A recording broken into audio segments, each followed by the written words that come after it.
We are down to the last session of the plenary training series. The plenary training offers introductory courses for all of the critical agencies on the 7 disciplines involved in the LNG industry. After these, we will conduct a 2-part training for each of your agencies. Here we will tackle the proposed regulatory process checklist and the codes and standards specifically recommended for your agency's adoption. So schedules for the checklist and the codes and standards trainings will be finalized and coordinated with you. So please expect an email from us regarding this. The GPDP is supported by the US Department of State, making these series of trainings possible. The goal of these trainings is to strengthen the capacity and develop the competency of agencies and LGUs that will handle the downstream natural gas industry in its effectuation. Our courses will be presented by our esteemed engineering experts who will share the best practice techniques and approaches. So before we start, we wish to acknowledge the following agencies with us today. Bureau of Customs, Bureau of Fire Protection, Dole Bureau of Working Conditions, Laguna Lake Development Authority, Marina Central and Regional Offices, Philippine Coast Guard, and Philippine Ports Authority. Thank you very much for being with us today. Let us also acknowledge the presence of the DOE OIMB team and the GPDP team. Just a few reminders before we move on to our training discussion. So if you have any questions to our lecturers, you may type it in the chat box. We will be reading your questions during our Q&A session after the presentation. You may also take note of your questions and press the raise hand icon during our Q&A session. To avoid distraction, please keep your mics muted and cameras turned off during the discussion. And lastly, kindly make sure to answer the attendance form posted in the chat box. Certificates will be released after all plenary training sessions are conducted. Also, due to the huge number of participants in our plenary training sessions, we ask your patience with regard to the release of certificates.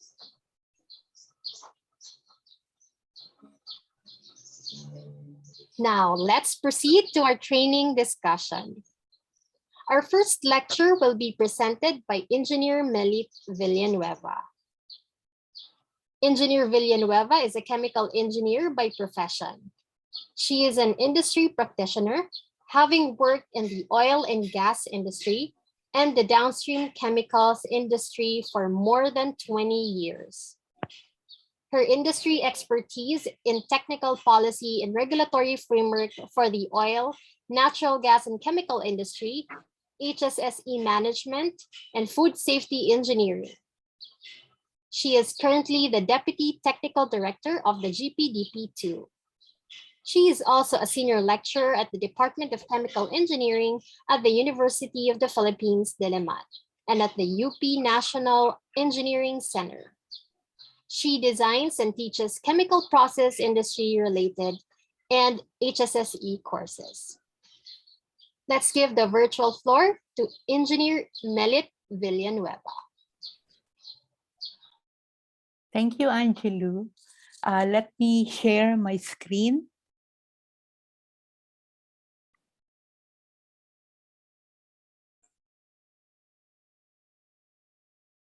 Okay.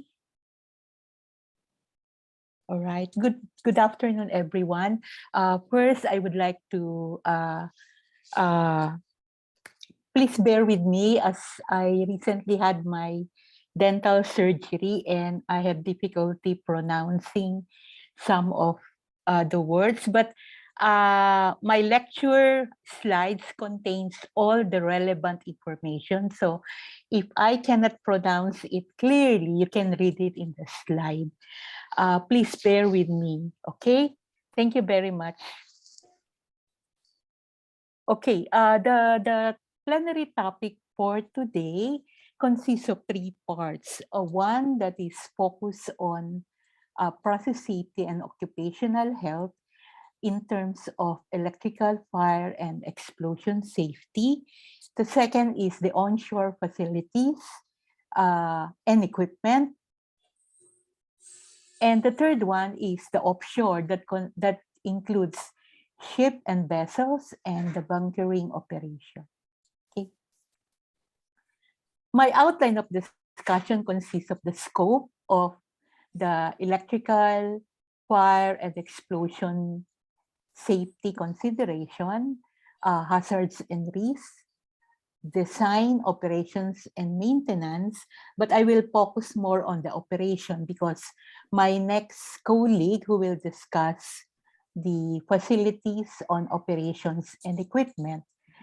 And then I will also discuss the fire protection in terms of the process, occupational health in terms of the hazards of fire and explosion. And I have also included some case studies, which you can read later. Okay, again, if you have attended our previous plenary, this is what we actually present initially or as an introduction, that the scope of the Philippine downstream natural gas value chain consists of importation of the LNG product, the distribution end-to-end from importation up to the time it will be delivered to the end user, which is the power plant. Right now, it's the power plant and the processing itself within the operation, which is clean up and conversion. The different types that were included in the study consists of the facilities onshore terminal, which is the import facilities, FSRU, FSU, bunkering activities, LNG ships and carriers, which will be the transportation mode for inter-island, and LNG trucks. These are the list of the facility components that were taken into consideration in terms of studying the checklist and the codes and standards. But right now, we will provide you an introductory overview or fundamentals of the electrical, fire, and explosion consideration in terms of the process safety and occupational health. Let me again share with you that in terms of safety policy, the LNG overall has an excellent safety record. Why? Because the industry with safe and secure operations, it has been established. There are a lot of, most of them are competent enough to handle all the activities and manage the facilities. LNG product handling are well understood. Meron pong standard. Plant designs are proven through many years. These are validated design and known technology. Codes and standards and regulations have been developed. In the Philippines, we have started it, and we are now in the stage where we try to look deeper per agency, no? And overall, I happy to tell you that we have the fundamentals of the regulation in running the PDNGI. However, the safety profile is dependent on sustaining the combination of safe industry practice and regulatory system. Mag-combine po yan, dalawang yan. Kung walang regulatory system, hindi po natin mamamanage ang practices ng safe. And kung meron nga tayong safe industry practice, kung wala namang regulation, nasa papel lang yan, hindi gagawin. So there should be a combination of action, implementation, and documentation. Okay. Okay, let me start with understanding the basic science of electrical hazard. It contains just three aspects, ano? Yung mga engineering graduates dito, magigets nyo to. And also for the non-engineering graduates, I made it into a simple terms para maintindihan. Unang-una, materials of construction. Saan gawa ang mga materials na ginamit sa facilities at sa protective equipment. And we all know of electrical hazards. So, kailangan natin ma-identify ang karakteristik ng metal na gagamitin at yung conduction. We also know that non-conductors, materials like glass, plastic, rubber, natural and synthetic fibers can be used to create insulation. Yun ang importante po sa pag-control ng pag-mitigate ng electrical hazards, ano? Against electrical current flow in component design as well as sa mga component ng paggawa ng protective equipment. Ikalawa is the electric current behavior. So ito po yung current behavior under fault conditions. So it's the electrical system has led to a wider recognition of the human effects of exposure to electrical shock. And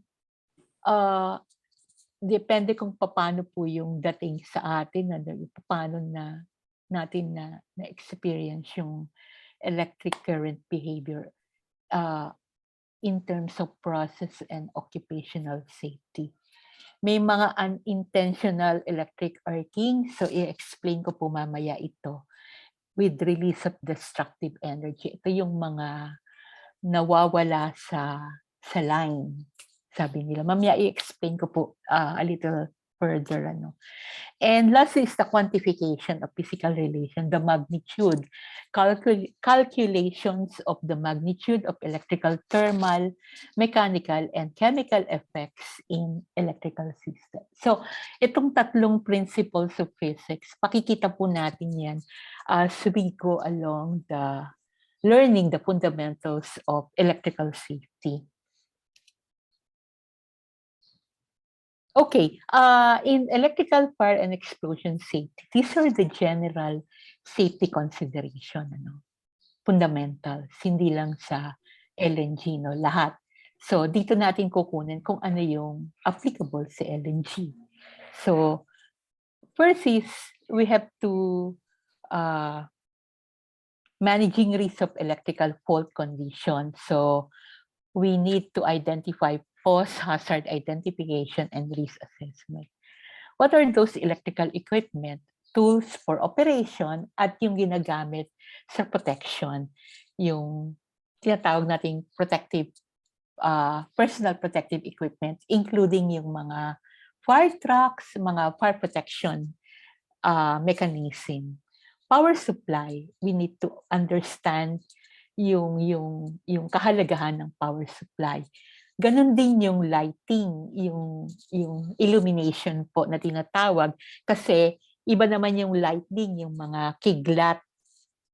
So lighting, illumination, lightning protection, yung mga nanggagaling sa mga kidlat, kulog, mga ganon. Number 6 is grounding requirements. So importante to, basic po itong dapat ma-consider talaga. Number 7 is the electrical one-line diagram. So yung mga electrical engineer dito, alam po nila ito. So pag makikita natin sa mga application ng mga facilities design, isa po ito sa mga requirements. So it provides a roadmap for the electrical power system, provides information on energy source, and disconnect activities. Katulad din sa bahay po natin, di ba? Meron po tayong sa power breaker natin. Nandun po natin malalaman kung ano yung mga electrical connection natin. And then voltage measuring tool. So, ito po yung mga importante. again, we also need to consider ano yung tinatawag na tags at saka locks. Ang tags po, ito yung pag nag-identify tayo ng equipment that has been removed from service for maintenance or ire-rest na po natin. Kumbaga, ide-decommission natin. So that's what you call tags. Pag sinabi naman pong locks applied to the energize, tatanggalan lang ng power or to prevent accidental or unauthorized operation. They can go along, they can be combined, both of them, but sometimes they can be independent. Either you apply tags or locks. Depende po sa operation ninyo or yung gagawin sa facilities. Insulated tools, kailangan to as protection. Rubber insulating equipment, nabanggit ko nga yung materials of construction, kailangan natin maintindihan ano ba yung applicable na materials of construction when we consider electrical and fire safety consideration. Head and eye protection, isa sa mga importanteng iniingatan sa occupational health when you talk about electric fire and explosion safety are the head and the eyes. Ma-explain ko po later ito mamaya sa mga hazards. And then barriers and signs, yes, of course, kailangan natin para maintindihan natin whether it's written or just a audible sound or anong tinatawag nating figures lang. Kasi we have to consider may mga taong no read, no write, ano? But if they can see an image, they can understand it. So, yung mga ganong application, we need to consider. General inspection and testing requirements for electrical safety equipment. Parang ito po yung tinatawag natin mga preventive maintenance, audit, etc. And then finally, the application of OSHA on electrical safety work practices. Known po ito, ginagamit talaga. Whether hindi natin ina-apply, I think maraming standards ang OSHA na applicable sa local condition natin. Okay, let me explain to you or clarify to you the hazards for electrical fire and explosion. Yung sinasabi ni electrical handbook na electrical is a silent but deadly killer. Totoo po yun, di ba? Hindi natin alam na na-electrocute na pala tayo. I remember when we went into this audit activity in a power generation plant sa NGCP. Tinanong ko yung isang worker doon, ano po yung mga accident po dito na madalas mangyari? Without, battering an eyelash, sinabi niya, electrocution po, ma'am. Ako, bigla kaming natakot lahat. Even yung mga ahas na gumagapang daw. Kasi alam niyo naman ng fields ng NGCP, may mga bukid, gano'n. Maraming ahas. Minsan, ang dami nilang nakukolektang mga ahas na electrocute ba. So, medyo, wow, ganun pala yun. Okay, so electric shock, these are the hazard. Arcing, mamaya i-explain ko kung ano yung arc. Blast, acoustic, audible hazard, light, yung masyadong malinaw ba. Toxic gases release, pag nagkaroon ng mga power interruption, there might be some toxic gases release and electrical failure. Of course, so fire and explosion, kasama din po dito yung mga major fiery scenario because of the vapor cloud, flash fire, jet fire, pool fire, and BCE, vapor cloud explosion. Sa mga nag-attend nung and explain ko po ito, pero ira-run ko po ulit today. yung nag-attend ng process safety kasi ito yung sa process talaga na iniingatan. And then explosions of LNG systems are uncommon as the materials is stored near normal atmospheric pressure and oxygen is not allowed to enter containers with LNG. But enclosed system will have the potential to create explosive environment. So, nandun yung risk na pwedeng sumabog because of, yung containment ba? Pwedeng mangyari. So, kaya yung mga inspection, yung pag-conduct ng audit, pag-conduct ng mga risk assessment like mga HACCP, hazard operability, kailangan po yun para ma-maintain natin yung sustainability ng safety ng electrical natin. Okay, electrical hazard, alam na natin po ito.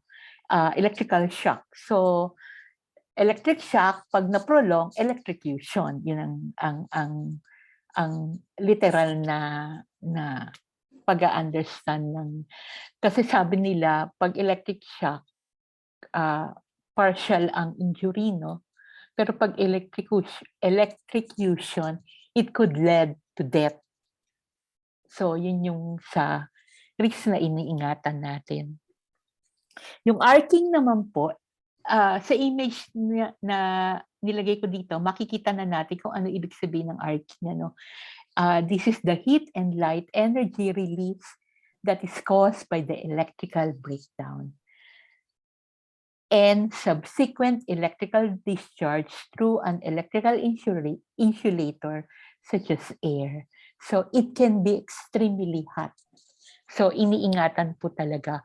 Arc can be initiated in several ways. Nilist ko po dito, voltage between 2 points exceeds the dielectric strength of the air. A very fine wire is subjected to excessive current. And when two contacts part while carrying a very high current. Kaya kanina, in-explain ko rin sa physics, yung understanding yung magnitude, yung pati yung electric behavior. So, yung mga electrical engineer, pag ina-explain na sa mga co-workers nila, pag nagdi-design ng planta, ang una nilang ina-explain yung mga fundamentals, katulad nito. Pag-understand ng magnitude, ng behavior, at ng materials of construction. Blast is, alam na natin to, no? When an electrical arc occurs. So, ano na to? Vaporization of solid metal conductors into gas in an exothermic or heat-releasing, kaya blast siya. Exothermic event that leads to rapid superheating of the surrounding air. So, known ito madalas pag nasa operation, may mga electrical blast talaga. Such pressure is sufficient to explode an ordinary switch gear.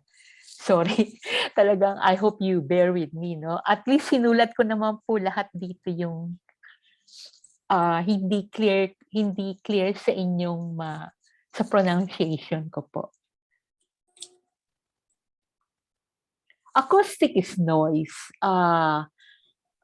Hindi lang sa because of there are some electric system that controls the magnitude of the noise, di ba po? Especially when you are working in like sa airport, sa occupational health ng record sa airport, yung pagmo-monitor, ano? Pag nag-retire ang isang airport personnel, isang tenga po nila may diferensya. Kasi because of the magnitude that the noise they are receiving. Even merong mga earplugs sila. Lightning is more on the illumination nung ating, pero there should be a managing yung imbalance between lightning. It's more on electrical discharge caused by imbalances between storm clouds and the ground. So grounding system po yung mga protection po nito. And not only that, maraming specification para ma-protect itong ating mga tanks and their accessories, marine transfer arm, kasi exposed talaga sila, buildings, flares, and vents. So basic yung grounding system, but marami pa pong ibang specification na kailangan, which will be discussed later. And even sa ating next na training, yung codes and standards. Toxic gases when explosion, leaks, or accidental vapor release happen, which is hindi rin maiiwasan, but can be managed with understanding the hazard operability. Electrical failure affects pumps for circulating cooling water, boiler feed water, or refluxing columns that could be used in, controlling electrical failure, including fire protection. So, ang sinasabi dito, pag electricity failure, basic sa lahat ng planta may sariling power generation plant. So, merong alternative. Hindi lang ikaw kukuha sa utilities, public utilities. You should have your own. Lalo na yung mga 24/7 na planta. I have listed down the basic equipment and procedural strategies for protection from the 3 electrical hazards. Kasi ito yung mga major, we have the shock, arc, and blast. So nandito po yung mga equipment strategy na gagamitin in managing the risk brought by the electrical hazards and procedural strategy for all 3 hazards. So hindi ko na po explain to. These are all self-explanatory, but it can be explained as we go throughout the course here in the plenary.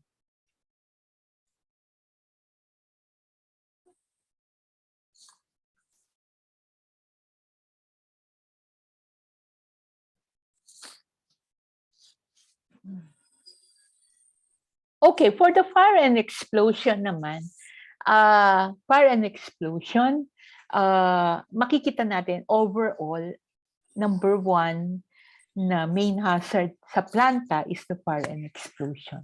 Bukod dito sa mga, although there are some electrical connections on the other hazards, but i-focus natin ang attention natin sa number 1. Fire and explosion. So when you talk about fire and explosion, it can lead to vapor cloud, flash fire, jet fire, pool fire, and vapor cloud explosion. So pag sinabing vapor cloud, flash fire, there are significant amount of LNG exposed to the surrounding na could mix with air. And when mixed with air and exposed to ignition source could lead to flash fire. So basic na pag nasa planta tayo, kahit hindi ka engineer, tinuturo po ito. Even I remember mga clerk, pati janitor, and na-explain namin to, bakit magkakaroon ng ganito.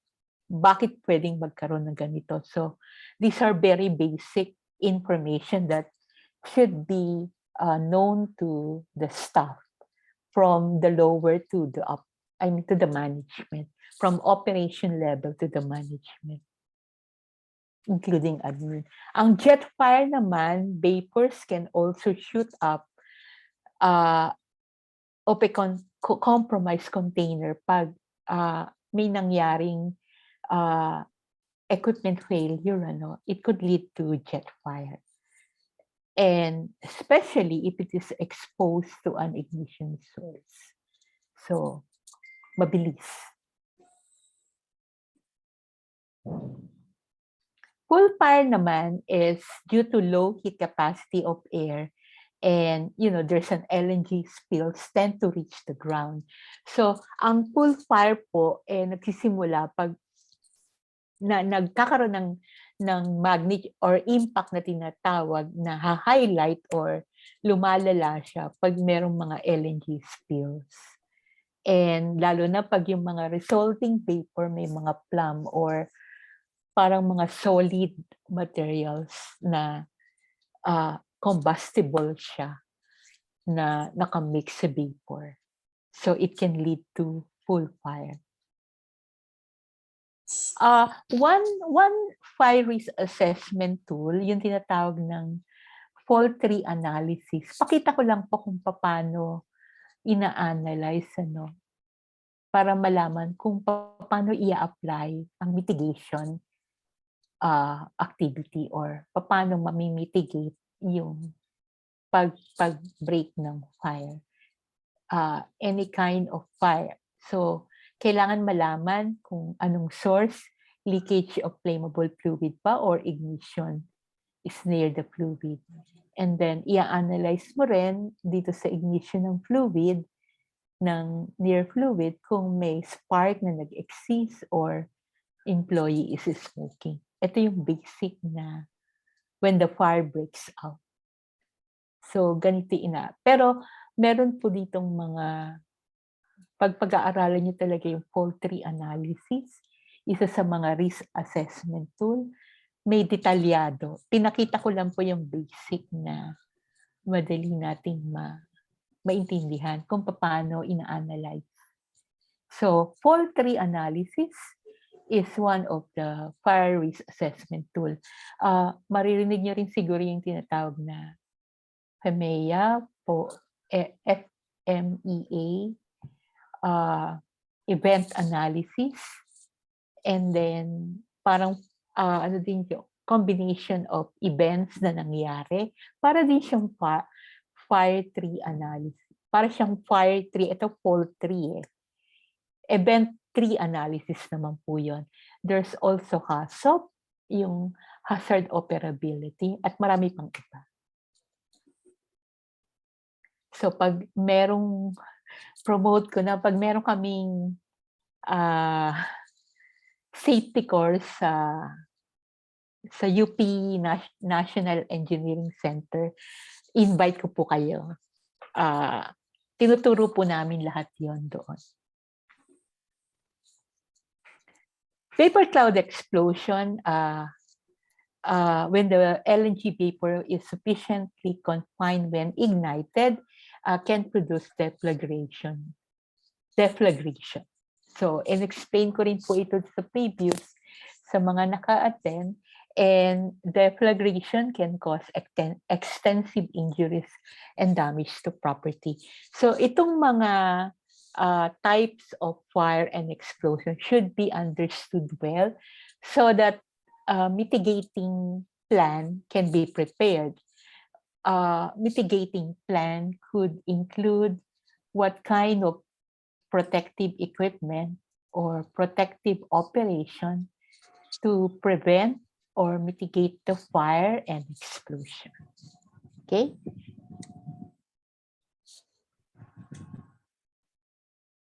Accidental leaks, accidental vapor releases and leaks could result to electrical failure and lead to, explosion, etc., etc. Spills also can is a major source of jet fires and pool fires. Kaya nangyayari yon. So, isa sa mga tinitignan talaga din sa operation facility, yung bago mag-operation, tinitignan yung design ng pag-contain and paano ma-mitigate what if kung meron magkaroon ng LNG spills. So, ito po yung mga ginagamit. Kaya like you need to consider risk assessment, containment plan, equipment to, prevent where there will be hydrocarbon detection system, ESD, electrical shutdown, should be configured to initiate automatic shutdown. And impound area should be ventilated to minimize gas. Hello, please mute your sound.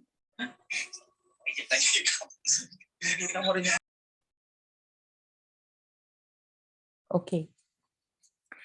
Impound area should be well ventilated to minimize gas accumulation. And facility drainage system should be designed to contain the spill and to reduce fire and explosion risk. Okay, so we have identified standards that is really applicable in local condition. So, yung next na training natin, iisa-isahin po natin ito. Pero right now, I will just provide you an overview para you have the fundamentals. At the same time, an introductory one sa mga susunod na training because these are mostly the standards that will be used in LNG activities, no? PDNGI. Also, I mentioned earlier na ito yung adaptable sa local condition natin, ano? Kasi hindi naman lahat ng standard pwedeng i-apply sa Pilipinas. So pinili po namin ito na we deem it necessary na this should be included. Of course, we have the DOE to assert and validate our proposals. And then later, we need to present it to the agency para fully validate it. And then we have the DTI standards division to further confirm our proposals or validate our proposals. So, sa risk management ng BS 1473, this is the a European standard, ano, sinulat ko po dito. Installation of equipment for LNG, design of onshore facilities.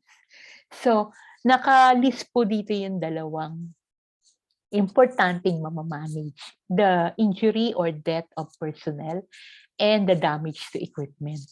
Facilities kasi tinitingnan natin ngayon eh. So, mamaya maiisa-isahin to nung next speaker po natin, si Sir G, kasi he will focus on facilities. But right now, I'll just pick up something for the operation. No? For the injury of personnel, there is asphyxiation, yung kakulangan ng oxygen, ano? Fire injuries that could affect different parts of human body.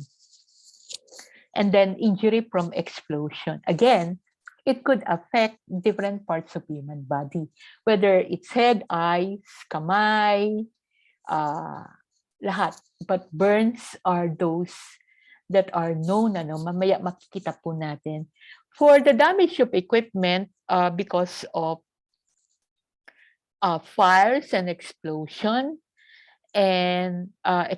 of combustible engines, loss of control or damage of process equipment that could, lead to, again, fire and explosion. And this is due to mainly bakit nagkakaroon ng loss of control or damage, power failure, or yung hindi ka, anong tawag doon, kakulangan nung pumapasok na elektrisidad. In summary, sa facilities, this is general, sa PDNG, ayan, no? So, may mga layers of protection kung makikita nyo, containment, layers of protection, infrastructure. These are all interconnected to fire safety, electrical safety. Although may naka-highlight po dito na fire and explosion risk, pero kung titignan po natin yung mga detalye nito, makikita po natin yung connection sa electrical failure, electrical fire safety and explosion. Okay? For the design, operations, and maintenance, For the general electrical safety consideration, we will be applying the PERC standards. This is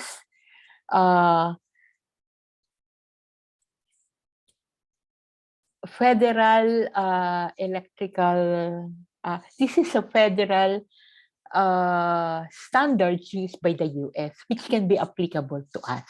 So may pinili po kami doon na PERC standards, especially sa power supply, na pwede po nating magamit. Maia-apply natin, which is actually ginagamit na rin nung sa Bureau of Fire, ano, pag uma-attend sila ng mga previous GPDP 1, na-assert po nila lahat ng standards na pinipresent ko, which is ginagawa na po natin. But again, we need to review and probably update. Okay? And then we also have NFPA 59A. Ito, known lahat ito sa ating mga taga Bureau of Fire. Ano? Ito talaga yung standard. But again, NFPA 59A is so huge and hindi yung buong dokumento applicable sa atin, sa Pilipinas. We need to localize and apply those that are adaptable sa local conditions. Okay? So other items here, indicate ko kung ano po yung kinonsider naming standards, like hazardous classification, ignition controls, cable design and specification. Although, kung titignan natin sa NFPA 59A, nandun din siya. Kaya lang, mas nakita namin yung, I think, yung sa PERC is really applicable sa atin. No? And process control and system consideration, ito yung mga reduced relief loads, reliable power distribution, I mentioned this earlier, dual power grids, kailangan, cause of overpressure, we need to understand that hazard, and reliable driver with spares for reflux pump and cooling water pump. So protective equipment. Yung sa PERC, eto, sinulat ko pala dito, hindi sa una. The PERC is the Federal Energy Regulatory Commission in the US, federal agency that regulates the transmission and wholesale sale of electricity, and natural gas. So, transmission po, pagka-transfer nung electricity and nat gas. So, applicable po talaga, lalo na pag sinasabi natin sa distribution. So, meron ditong ina-apply at a minimum, no? Merong, makikita natin, napaka-importante talaga sa kanila yung power supply generators voltage, emergency power voltage. So, meron tayong mga emergency procedures na gagamitin, yung tinatawag nilang crisis procedure in the event of fire and explosion. Isa yun sa mga kinoconsider talaga. Uninterruptible power supply, again, hazardous classification, and ignition control setbacks and separation, and electrical pass-through seals and vents to the atmosphere. So diversion.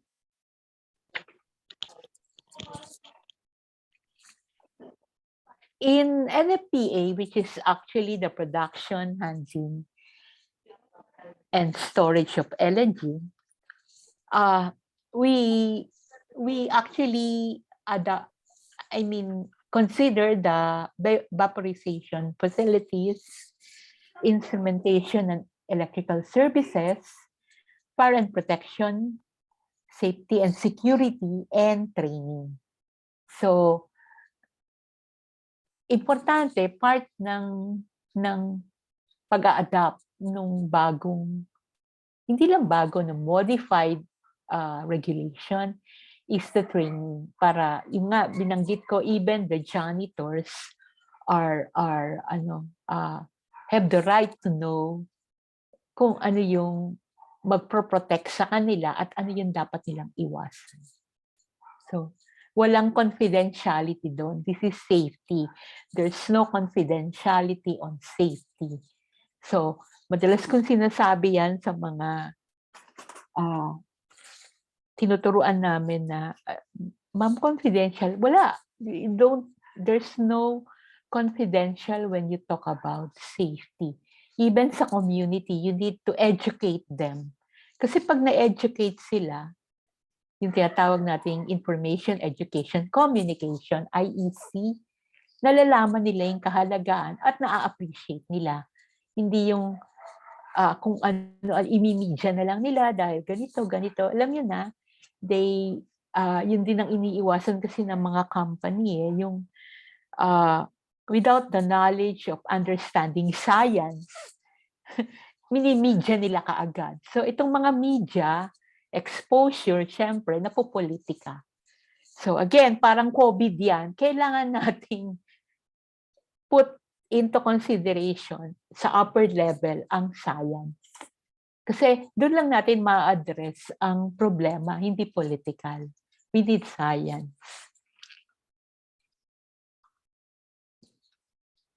Ang NFP, okay, this is fire and protection ng NFPA. Wait.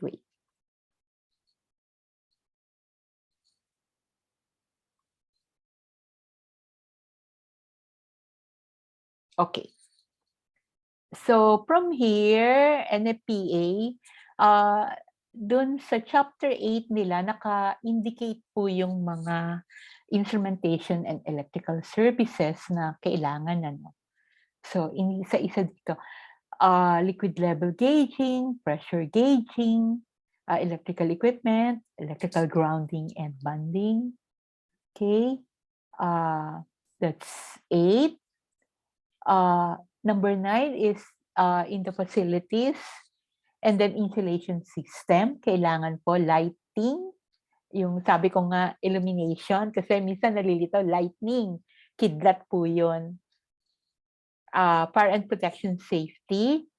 Dito ko nilagay, dito namin nakita yung, i-apply, i-consider yung security. Kailangan din po kasi yun eh. Warning signals and yung mga water system, fire protection. Okay? Fire protection should be provided on all LNG facilities. Hindi lang po LNG facilities, lahat ng may operation. I remember madalas namin sabihin sa mga industry na tinuturuan namin, kung meron kayong kapasidad and resources, you need to form a parang localized o mini fire protection department, no? Yung maliit lang, you can also always pull out mga employees, no? I-teach sila, dapat meron kayong resources, equipment like sariling fire trucks, even lahat ng mga girls na marunong mag-drive, kailangan ipag-drive nyo ng fire trucks.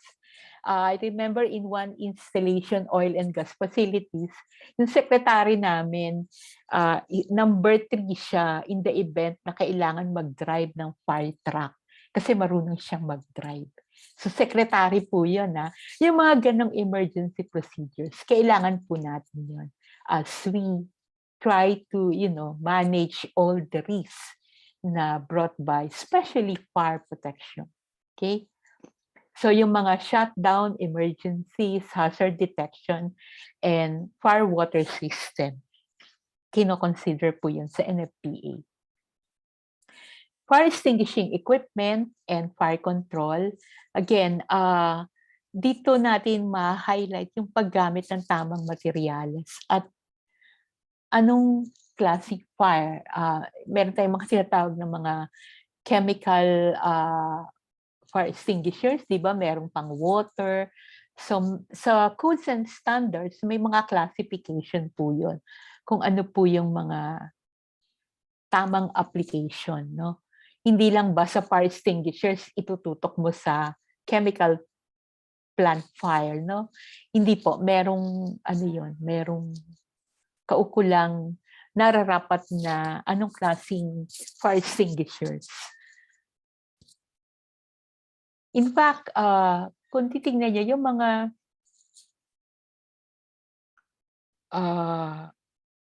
paint company, they, although meron silang connection sa mga Bureau of Fire nearby, they have their own fire trucks na chemical ang fire extinguishers nila. A different chemical type fire extinguishers kasi polymers and resins po yung papatayin na apoy in the event of fire. So, meron silang sarili. I remember may isang planta na nasunog na sa Pasig, ano? So, yung isang paint company sa Quezon City, nag-rescue siya. Inilabas niya yung mga fire trucks niya na chemical type, ang fire extinguishers, at ginamit. So, may mga ganong cooperation and that's part of the emergency procedures. Personal safety, again, I will discuss this later when we go to occupational health. Security, importante din po yun. And we need to restrict areas na pwedeng, anong tinatawag doon? Sabotahiin, no? This can be assessed through doing a HACCP, hazard operability. Manage po itong security. Okay? Again, I mentioned about security procedures and emergency procedures should be part of the operating process. So, ito po yung mga emergency procedures na when you talk about fire protection and safety. And these are the security procedures naman. So, simple lang. But then again, we need to understand yung impact and yung magnitude nung paano natin i-apply to sa isang planta. Okay? So, ilo-localize talaga siya. So, yun yung ituturo po namin sa standards and checklists. Yung training ng standards and checklists per agency. And there might be a combination of agency like sa environment, we have DNR and LLDA, including might be yung mga LGU, no? But depende po. Kasi we need to consult with the DOE. Sila po yung partners namin to validate our proposals. So operations and maintenance naman, I have listed down again, maintenance consideration, materials of construction, flare and relief design consideration, no? And then application of 1473 NFPA and again CFR 93. Again, this is a US federal standard which could be adopted. Transportation of gas by pipeline. We need to prepare for this because there might be investors doing this. Again, sa 1473, dito naka-highlight yung lightning, ATEX, IP, emergency power supply, illumination. Okay. Ayan. And then for the 49 CFR 193, binax ko po dito yung mga related sa electrical safety consideration. Ayan. Kung titignan nyo, ma'am, pare-pareho naman may mga personal safety. Kinuha po namin lahat. Pinakita namin lahat ang option. So pag i-explain po namin yung checklists and codes and designs, makikita nila kung ano yung mga difference na pwede nilang i-adapt. May mga pare-pareho kasi, but again, hindi lang kami yung we have the first initial recommendation, but DOE and the rest of the agency needs to validate it. Okay? 3 heads are better than 1, sabi nga nila. For the fire and explosion protection, so highlight ko lang po dito yung tinatawag na passive fire protection. This is containing the fire and preventing it from spreading further. Okay? Ang active naman, detecting, stopping, and skipping the fire. So, ang active is more on pro and passive. Yun na, passive, reactive na tayo. Proactive, active, and passive.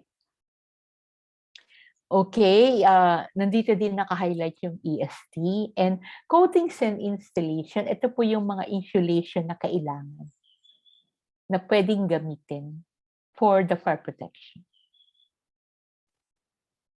Okay. We also need to perform mga evaluation. Hindi lang nakagawa na tayo ng standards, ng procedures. Hahayaan na lang natin. Remember, every procedures should be checked every 3 years para ma-update. No?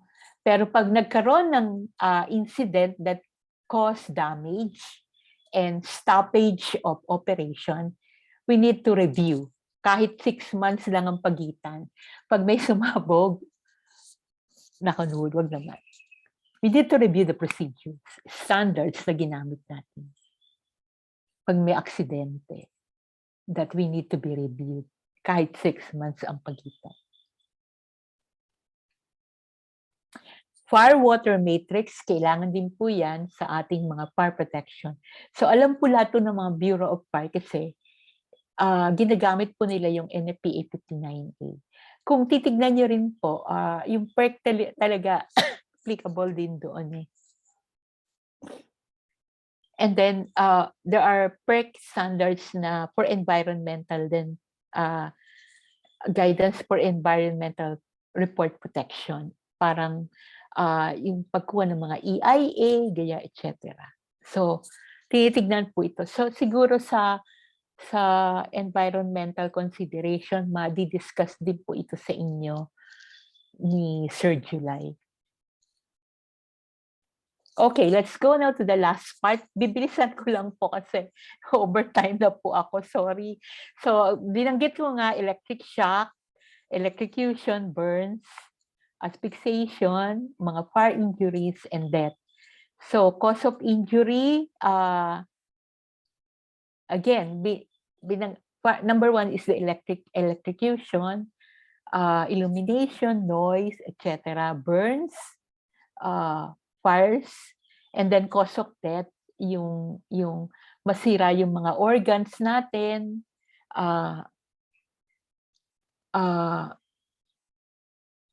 trauma could lead to, and heart failure, mga ganyan. So it could cause to death. The hazards could cause to death, no? It could lead to death. So I also listed down here some of the technical effects of electric shock. So madali naman po intindihin ito yung mga psychological phenomena. Actually, pinapakita to ng mga occupational doctor eh. Ina-explain sa mga tao sa planta. So I remember during my plant days, nakita ko tong ganito, but this one is updated po. So again, nasa handbook lang siya, very basic. At naka-indicate dito, effects of that electric shock of varying amounts of current will have on a 150-pound person. So ito lang po yung nilagay kong average weight, So merong kanya-kanyang weight. Hindi ko lang po alam kasi meron alam kong software na detect mo kung anong weight yung but these are used by the doctors, yung mga occupational health doctors. Okay? Yung electrical work electrical safety related work practices, yung OSHA, yung the energizing energize sports and lockout and tag out, no? And for the standard for electrical safety in the workplace, again, NFPA po ito, safety-related work practices, maintenance, and special equipment treatment. This might be discussed later on by facilities technical expert, Sir G. Okay, I also listed down here yung mga items for safety-related practices, related maintenance requirements, and for special equipment. Okay? Important to frequency range of electrical injury. Meron din po akong nilagay dito. FYI lang po, para, ay meron palang ganun. Parang unusual po for na, I mean, this is usually known sa mga tao na nagtatrabaho sa planta. The electrical arc injury and energy sources, the nature of injuries. So, light, ang pinaka iniingatan dyan is ang ating eye injury, no? Which could lead to blindness. So, partial disability. Eh kung wala, bulag ka na, you're be given a, I mean, hindi ka na makapagtrabaho sa operation. Kasi kailangan, even nga yung color blind, hindi pwedeng magtrabaho sa operation. What more kung blind ka? Color blind, what more kung fully eye blind ka talaga? Okay? Heat, severe burns, and mechanical, yung mga sharp nails na pwedeng sumaksak sa atin. Okay? If you recall yung previous lecture ko, yung asphyxiation, no? Isa din itong occupational health hazard. Okay? And then, these are, again, for self-reading na lang po itong case study kasi overtime na po ako. Okay? Thank you for listening, everyone. Thank you for bearing with me. Next time po, maganda na po ang aking boses. Marami pong salamat. God bless us. Thank you, Engineer Villanueva. So we will accommodate questions for this presentation later at the Q&A session after the second presentation. So now let's proceed to our second presentation, which will be lectured by Dr. Joseph Gerard T. Reyes. Dr. Reyes is a certified energy manager or trainer by the ASEAN Energy Manager Accreditation Scheme, a certified water G auditor in the Energy Research Institute in India. He has a certificate in project management training in Kepner-Trigo, a resource person for the Facility Managers Certification Program of the UP National Engineering Center, a subject matter expert in Isla Gas Technical Competency Training, and the technical expert in the Gas Policy Development Project. He worked as a facility manager in Best Electronics and Components Corporation, plant operations management coordinator in Steel Asia Manufacturing Corporation, technical training officer in Motorola Philippines Incorporated, and maintenance consultant in the Aristocrat restaurant. He is also a faculty affiliate of the Energy Engineering Program and the Environmental Engineering Program of the UP National Graduate School of Engineering, a faculty affiliate of the UP Technology Management Program, and currently an associate professor in the Department of Mechanical Engineering, University of the Philippines, Diliman.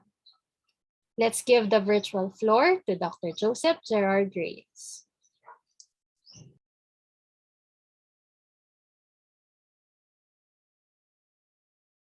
Nakamute pala ako. Yes, good afternoon. Thank you very much for that introduction, and good afternoon to everyone. System check lang, narinig niyo ako? Yes, sir. Okay. Yeah, okay.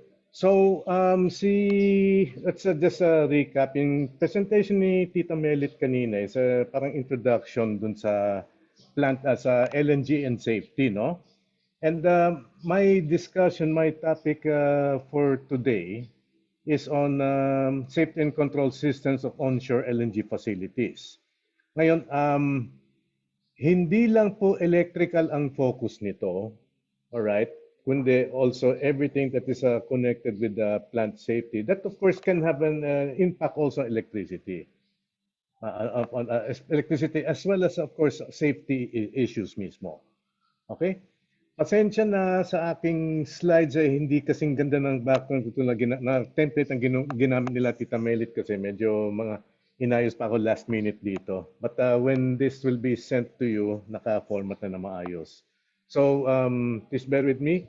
We will expect some redundancies in my discussion because there were some topics that were discussed by Ma'am Melit kanina. But just the same, ibibring up ko dito because they're very much relevant dito sa content ng aking discussion.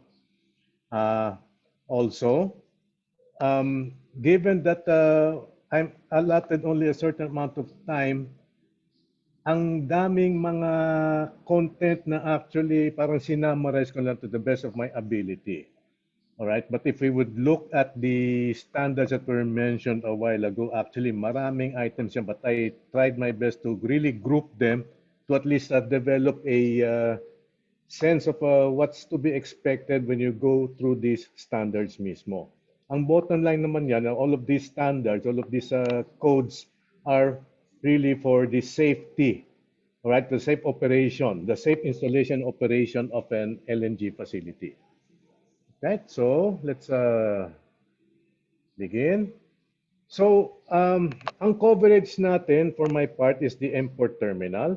So that's the terminal that receives liquefied natural gas from your LNG carriers, stores them in storage tanks, and then later on, okay, reliquefies some or recondenses some of the gas that has been produced as a result of boil off, all right?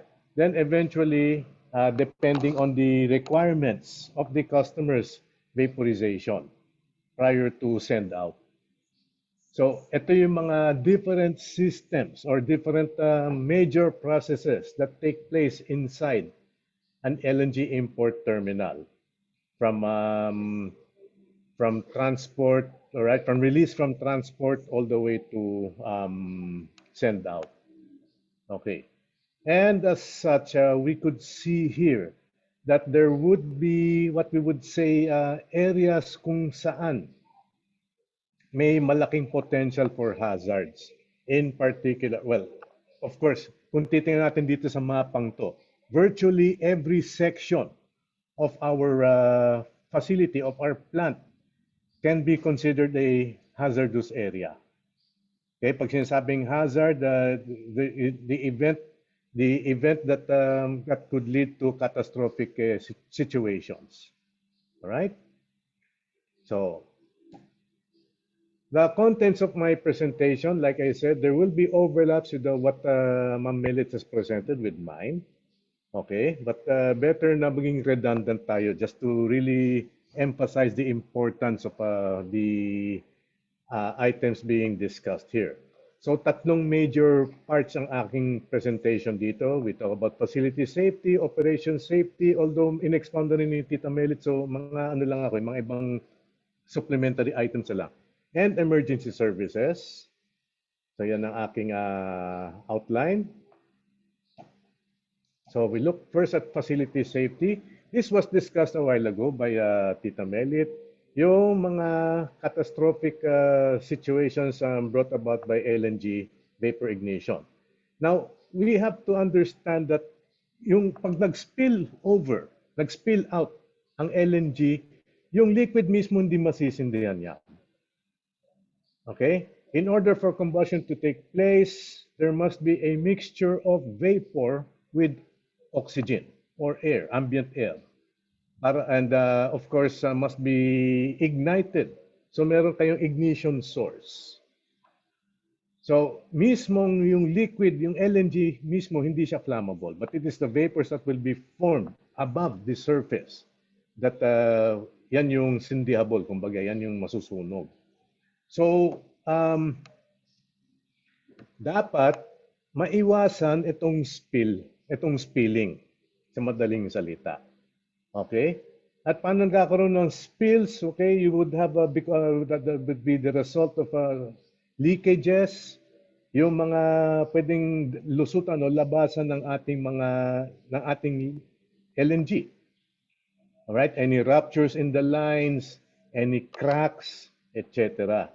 Yan po ang kailangan bantayan. All right?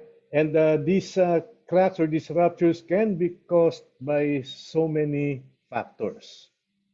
And therefore, the design of our components must be able to address those factors. Okay. So ang partner ni spill para magkaroon ng catastrophic combustion is of course your sources of ignition. The sources identified would be open flames. They can be in plant. Okay? Ano ibig sabihin in plant? Alright, let's say, baka mismo hindi sa planta, dun sa area that processes the LNG itself, but could be the neighboring buildings like yung administration building, yung canteens. Oh, okay? Kasi may kusina dun, so kung magluluto, may open flame yan. Alright?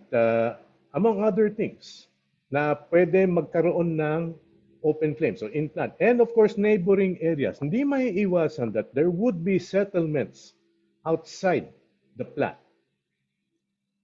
Alright? So, dun sa mga bahay-bahay, sa mga, mga roadways, kung saan may mga sasakyan, oras kasi na mag-leak o magka-spill ng LNG tapos mag-form ng vapor clouds. And those clouds, if they're not ignited immediately, would be blown towards those neighboring areas. They can actually be ignited. Yan po.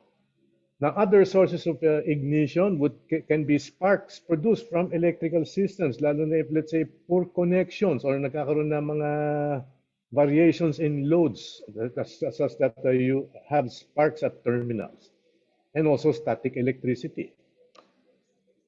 Lightning is another source of ignition, and other heat sources.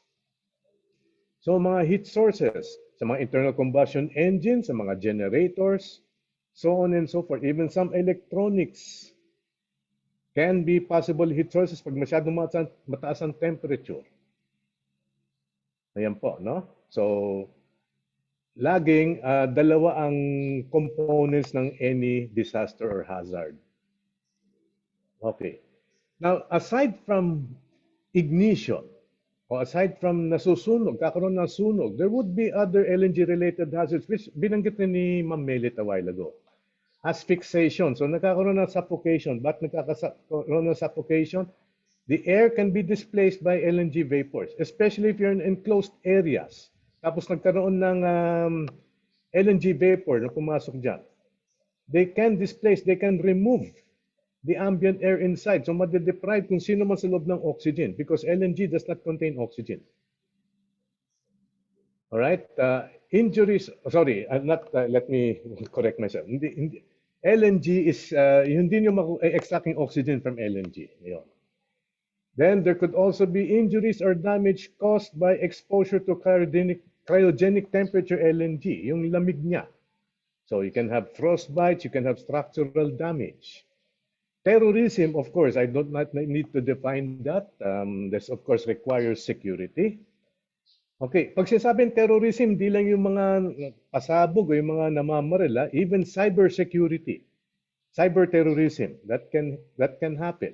And we've known of so many cases of cyber terrorism. So that's why sinabi ko dito, all forms.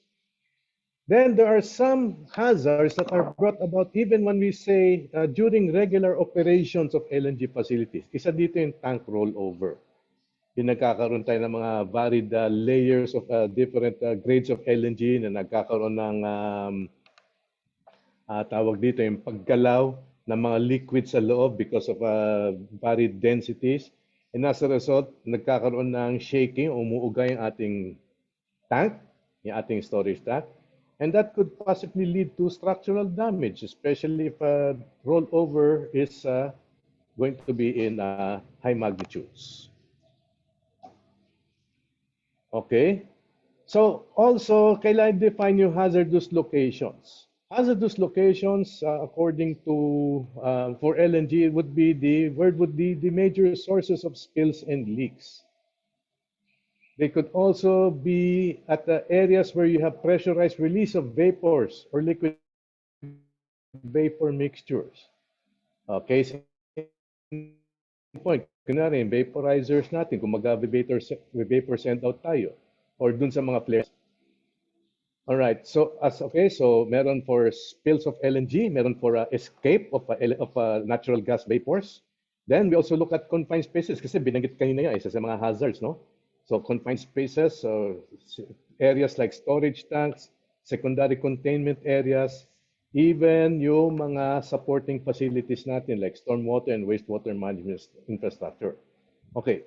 Bakit kailangan consider ito? Because they could be possible areas of flow of LNG vapor at mako-confine doon. Now, sample tools for assessment of hazards in order to check the level of risk. Iba ang hazard sa risk. Hazard is, of course, the danger itself. The risk is the likelihood of that hazard taking place. So in order to make assessments, here are some sample tools in assessing the risk, or not just the risk, but also the consequences of the hazards that should they take place. So meron tawag na HAZID or the Hazard Identification Study. At yung binanggit ni Tita Melit kanina, yung HAZOP or the Hazard and Operability Study. Okay? So, they both deal with hazards. Iba lang yung instrument na ginagamit, but they are geared towards modeling. Okay? Putting in scenarios, hazard scenarios, in order for procedures to be set up and even for design to be validated or even revised in order to address those hazards. Okay. Nabanggit rin kanina yung safety protection systems. There are two types of safety protection systems. Isa tinatawag ng passive. Pag sinasabing passive systems, these are features that are built in. They are built into the design in order to prevent or minimize hazardous situations. Hindi siya kailangan activated. Kumbaga parang feature siya, physical feature siya. Present siya sa mismong facility. So, para bang, okay, parang static, nandyan lang, naghihintay lang, pero meant to provide protection. The other is the active system, na ready siya to kick in the event that a hazard takes place. So these are measures to detect hazardous situations in a timely manner and act up or kick in order to avoid or minimize damage from these situations. Okay. So, yan po, no? Yan ang two types of systems natin. So, since I will first discuss passive systems, isa sa mga passive systems that should be present in the plant is, of course, how the plant should be laid out. So, yung mismong layout ng planta must take into account that there should be a passive system built in place. So, pag sinasabing layout, okay, bakit ilolocate dito a certain process or certain equipment? Bakit ilolocate dito yung ating mga storage tanks? Of course. So, okay, so that is why site survey is very key in setting up, in designing the plant layout. The flow, specifying the flow, the process flow is simple. But when it comes into assigning the location, the proper locations, ito yung mga kailangan i-consider. Ngayon, ito is summary lang, yung mga pinipresent ko. Actually, if you look at the different codes, napakahabang listahan nila with regard to plant layout. Nag-specify pa yung mga distances between different parts. So, katulad nito, first item. So there should be, okay, there should be adequate distances between different parts of your terminal facility. So these distances are to allow for, okay, um, manifold yung kanyang intentions. Kung magkaka-spill over, kailangan controllable dun sa area na yon. Okay? Mahirap pagka, let's say, pag masyadong magkadikit, let's say, yung mga processes nyo, yung mga process stages ninyo. Oras magka-spill over, maraming areas na maapektuhan. Also, for safety, other forms of safety, also for maintenance and accessibility. So yan po, no? Of course, importante na yung binabantayan sa layout kasi syempre there would be energy implications. Pag masyado namang malayo, you will require more energy in order to transport the LNG from one area, from one stage to the next. So may give and take yan, may optimization po yan. Okay. But kapag kino-consider yung mga safety issues like flammability ng mga vapors or okay, kapag mag-spill over nga, kung paano makontrol yung effects ng spillovers o ma-isolate yung mga areas from that can be affected by spillovers. Ayan po, no? So, kailangan may distances between storage tanks. We expect that there's facilities na hindi lang isa ang storage tank nila, baka marami yan. Okay, between the storage area and the jetty itself. So kung saan nag-unload o nag-offload ng LNG natin. Between process and vaporization areas as well as other parts. Ayan po, no? So adequate plant layout is part of a passive protection system. So there must also be sufficient clearances in order to permit easy access to firefighting and other emergency personnel should a hazard situation arise. So, kailangan accessible sa kanila, kailangan makakapasok sila sa lahat ng mga areas na para makontrol yung effects of any hazard situation. Okay?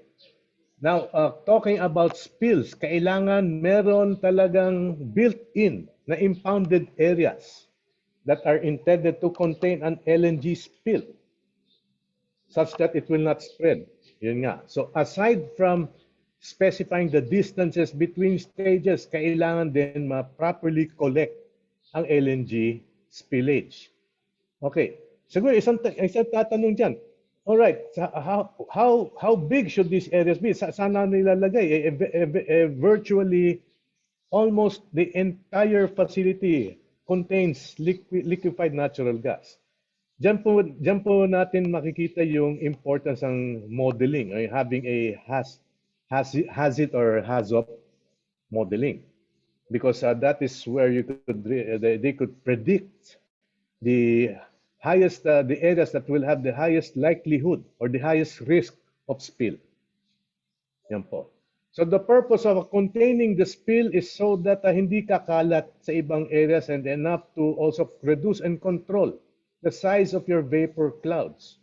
So aside from having these spillover areas, kailangan din ma-design yung surfaces nila such that they will not cause or they will not heat up or they will not cause vaporization, rapid vaporization of your LNG na mag-spill dito. So iba-ibang areas yan. They can be pools, they can be ponds. Dun sa ating mga storage tanks, let's say, meron mga talaga, may mga provisions na ganyan. Like, ito yung sinasabi kanina, yung adequate distances between tanks in this case. All right, this is found in table 6.3.1 as an example.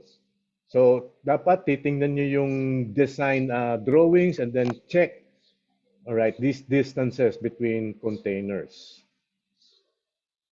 Okay? So nakikita nyo, like in this case, so 1.5 meters or 5 feet yung minimum distance, minimum. So you cannot go below that. So enough for people to pass through. That's between storage containers. Minimum distance from edge of impounded or container to property lines that can be built upon. 23 meters. So yan po. So malaking clearance talaga. For inspectors who will be especially looking at the layout plans. layout plans. Kailangan makita lahat to. Okay, ito ang example ng containment o ng spill. So in this case, we have a single containment tank. Oras kung sakali mag-rupture yan, what serves as a containment or impoundment area would be this bunt wall that is built around the tank. So siya yung pipigil sa further pag-spread ng LNG spill outside of that vicinity. Yes, it is going to be expensive. It will require a lot of real estate. Pero if let's say ang option is gagawa ng single containment tank, kailangan talaga may bunt wall na ganyan. Okay. The choice of tanks that will be made, of course, depends on how much on the cost that the owners are willing to cover when putting up their storage facilities. Okay. Further, other passive safety protection systems that relate to plant layout. Kailangan din consider yung prevailing wind direction and also possible ignition sources. So pag gagawa ng layout, kanina nabanggit nga kasi, okay, ano yung mga possible, okay, may ignition sources. Wind direction, so importante yung meteorological data ng area. Kung maglalagay ng CCTVs, then kailangan naka-layout to such that naka-clearly monitor yung lahat ng mga facilities na yan. Okay. Other passive safety protection systems. So binanggit kanina yung spacing. So right, to just give you an example, actually maraming items to. Just to give you an example of spacing. So in vaporizers and other process equipment containing LNG must be at least 15 meters or 50 feet from any ignition source.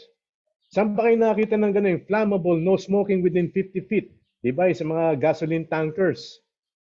Ayan po, no?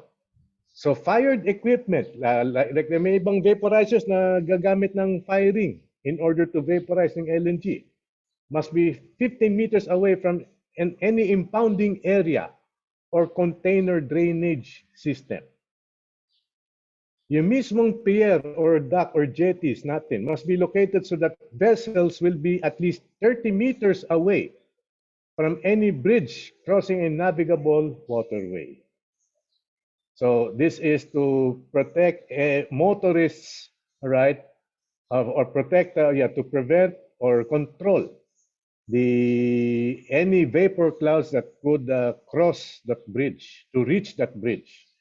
So that's bakit 30 meters? So because by that time, pagka naabutan na, masyado na nag-diffuse o nag-dissipate na ang ating LNG vapor. So even the loading and unloading manifolds dun sa jetties natin must be at least 61 meters. So panay at least yan, minimum, from that said bridge. So this is outside, of course. I consider outside the installation or the terminal. LNG loading and unloading connections must be at least 15 meters away from any ignition source. So magic number yung 15 meters na yan. The impounding areas must be located so that heat flux from this area, in case na magkasunog, will not reach any LNG carrier. So we really need careful planning dito. Okay? So the size of the facility will, of course, dictate the real estate needed in order to conform to these requirements here. Furthermore, about layouts, we also talk about buildings and impoundment areas. Okay, kasi buildings, yan yung mga places of occupancy ng ating mga workers. So buildings must be located or provisions must be made in order to prevent the entry of any flammable gases. So buildings, again, like magic number, at least 50 feet away from tanks, vessels, and gasketed or sealed connections to any equipment containing LNG. Sa madaling salita, yung admin building natin, let's say, yung control area natin, must be 50 feet away from these possible sources of LNG vapors and flames. So impoundment, sorry, must be located such that ang spills will not extend outside the facility, outside the installation. And ito nga, so it's becoming redundant, pero that's safety. Ang safety kailangan paulit-ulit sinasabi. So impoundments must be at least 15 meters away from uncontrolled sources of ignition, buildings, controlled buildings, and other occupied areas. Time check lang. Angelo, how much time do I have left?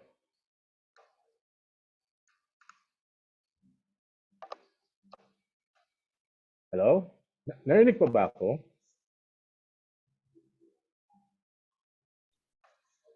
Wala akong way of monitoring kasi naka-on yung aking slideshow dito. Hello, Sir G. Go ahead. We have enough time. All right. Tinaano ko lang kasi baka mamaya masyadong linger sa isang slide eh. Okay. So, there are other... Hello. Pakimute. Hello. Dali, nagkaka-interference tayo. Please mute. Okay, thank you. So other passive safety systems. So I think covered din to sa structural ano natin. So seismic isolators for the LNG tanks, especially in areas of high seismic activity. Of course, mas preferable pagka high seismic activity yung in-ground tanks na sinasabi instead of above ground. Okay.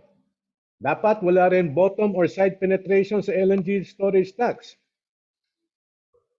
That's the reason why modern facilities use submersible pumps. That way, yung mga piping nila ay lulusot lang dun sa roof.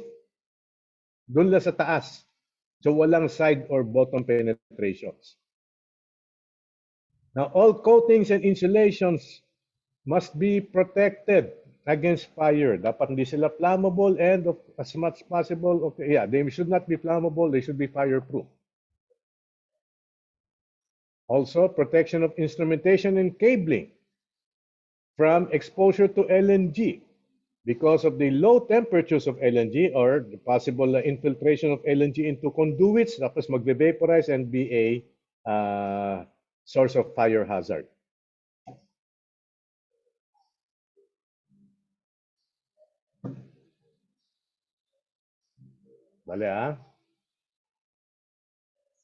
Dali lang, nag-hang computer ko.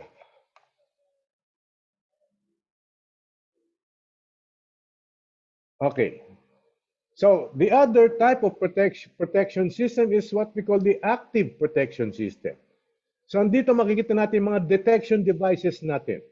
So, there should be detection devices for low temperature, gas, fire, and smoke. For low temperature, for the detection of gases, for fire and smoke.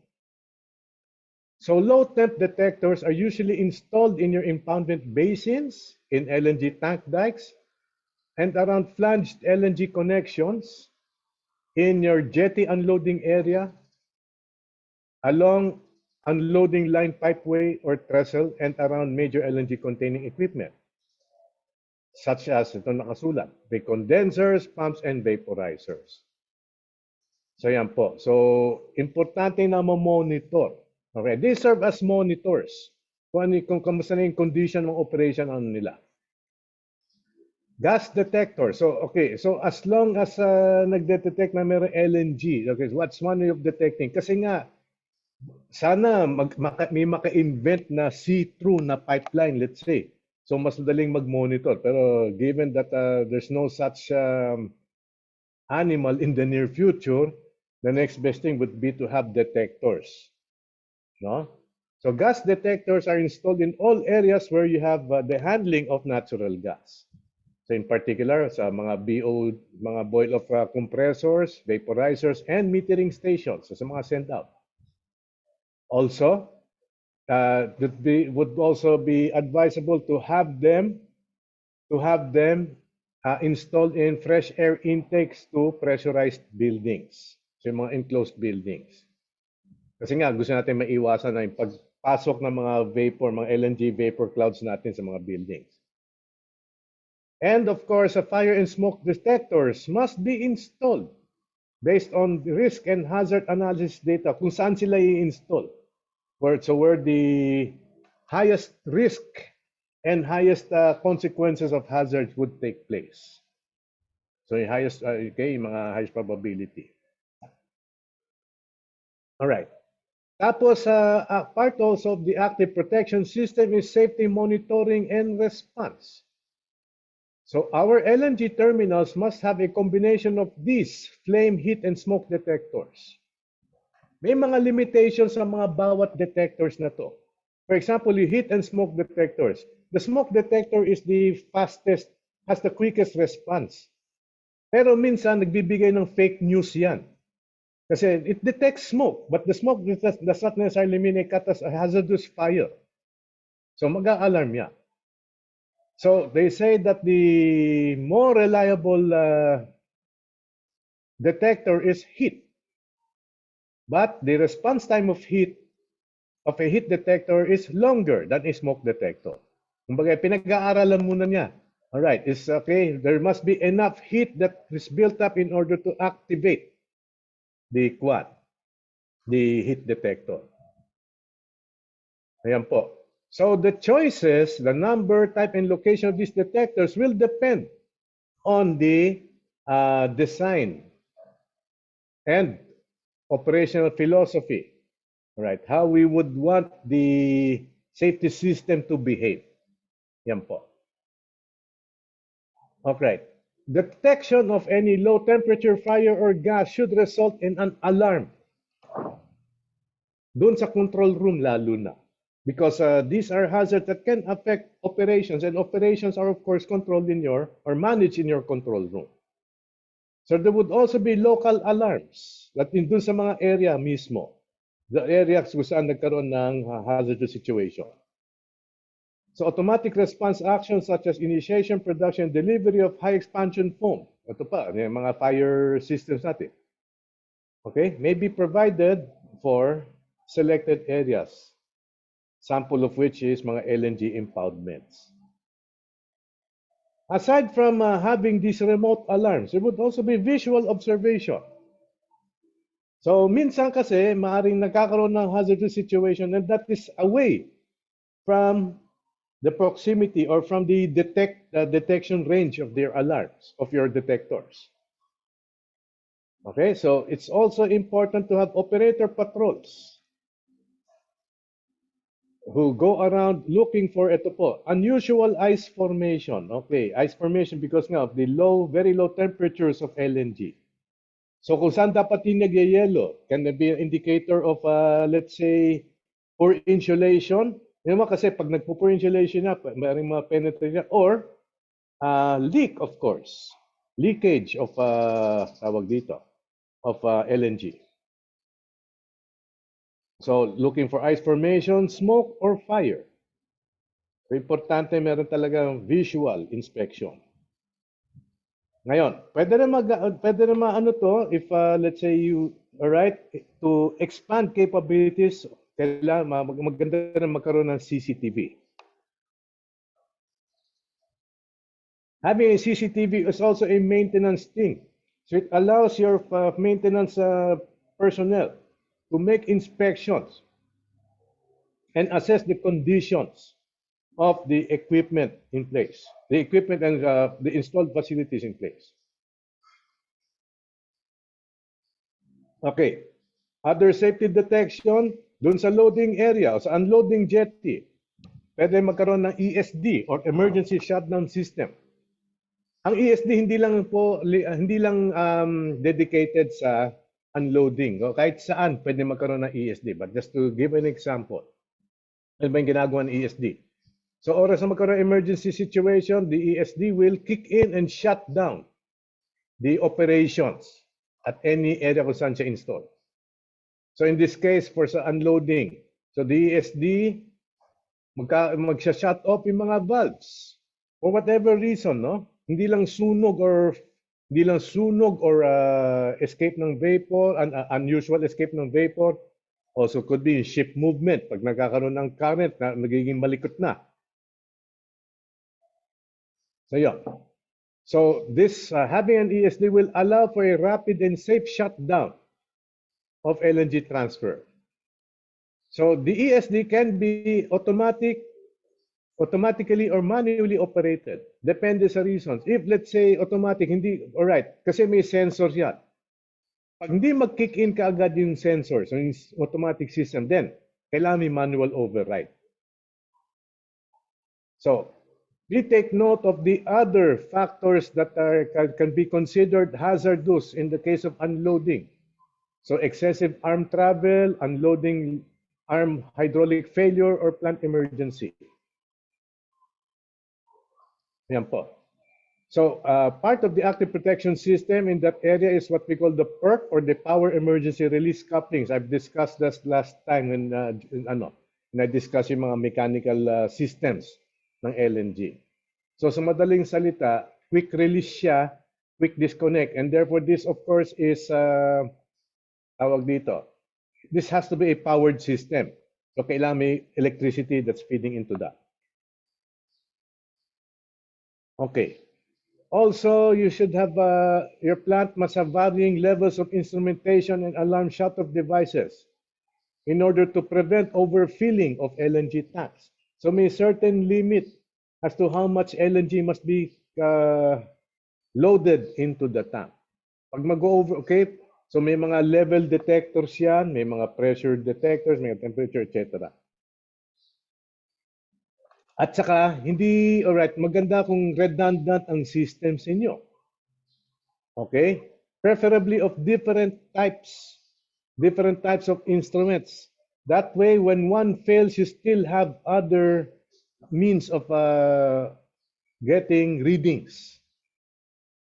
Yun po. No?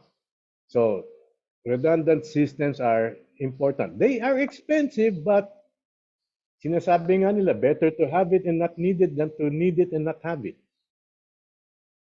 Kumbaga, parang spare tire ng kotse yan eh. Alright? Tapos, pressure relief valves and vacuum relief valves sa ating mga LNG tanks are examples of devices that will sense and automatically respond to a hazardous situation. So, they can kick in oras na magkaroon ng abnormal readings. Yan po, no? So, pressure relief valves and thermal relief valves are, tawag dito. Hello? Kaka-interference tayo ulit. Alright. So, these valves are protective devices. So, pagka gagawa kayo ng inspection, check kayo mga bawat component. Make sure that these systems are present. Okay. We talk about other active protection systems. Okay, firefighting and protection, as specified in the codes. You can have 3 types. Yung tinatawag na foam, they are the most effective in both in helping with vapor dispersion and controlling fire in foam system.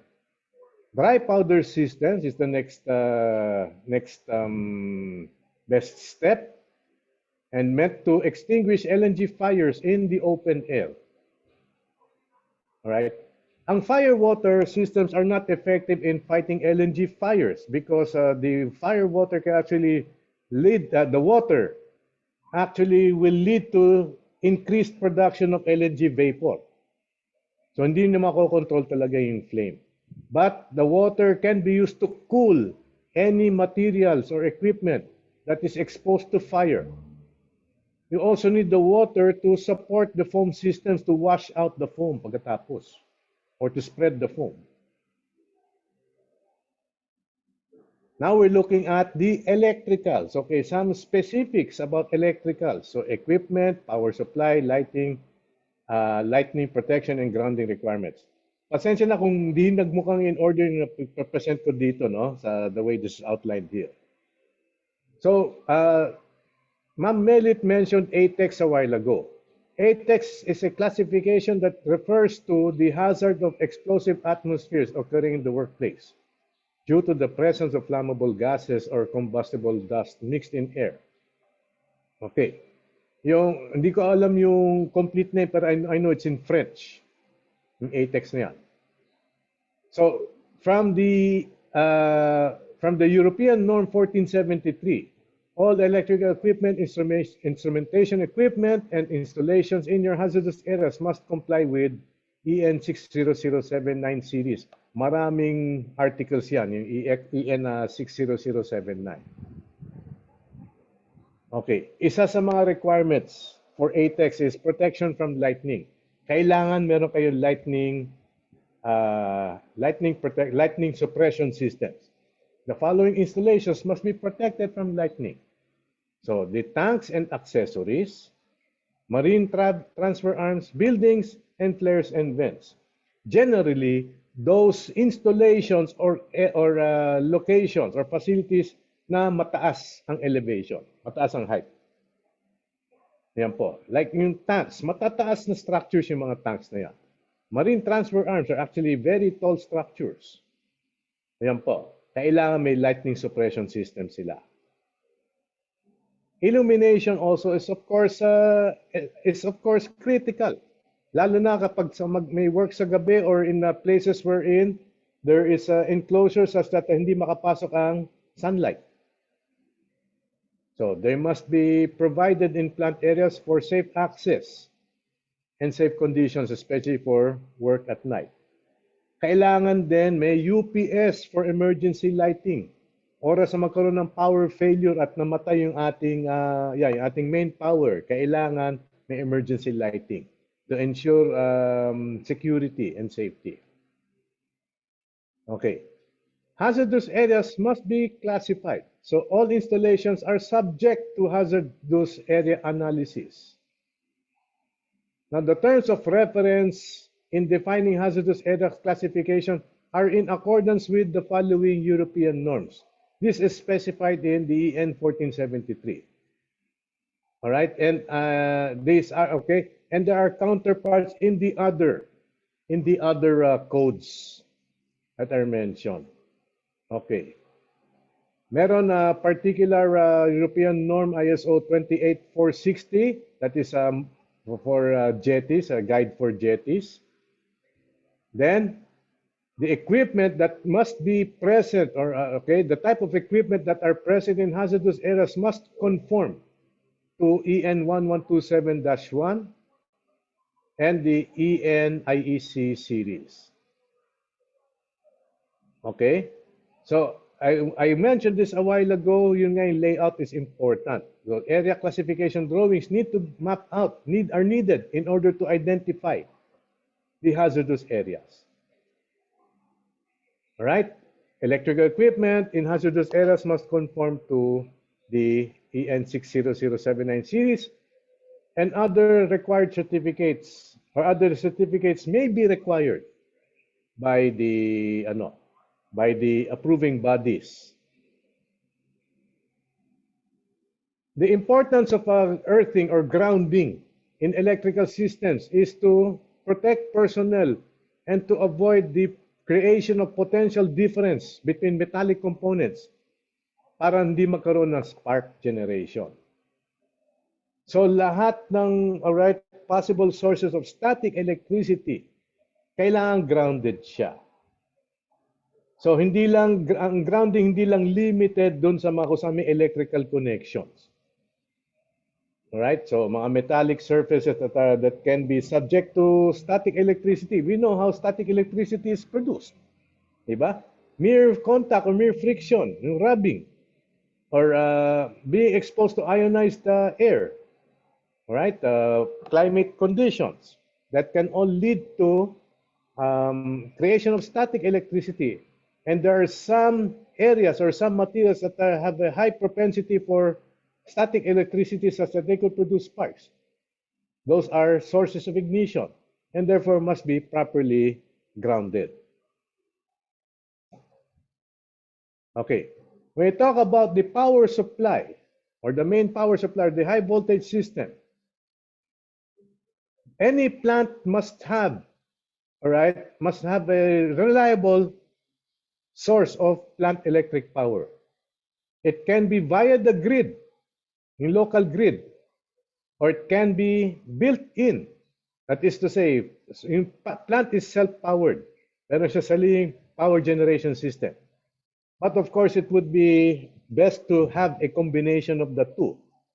Para oras, excuse me, oras na mag-fail yung isa, the other one can kick in. Now, incoming power lanes are rated.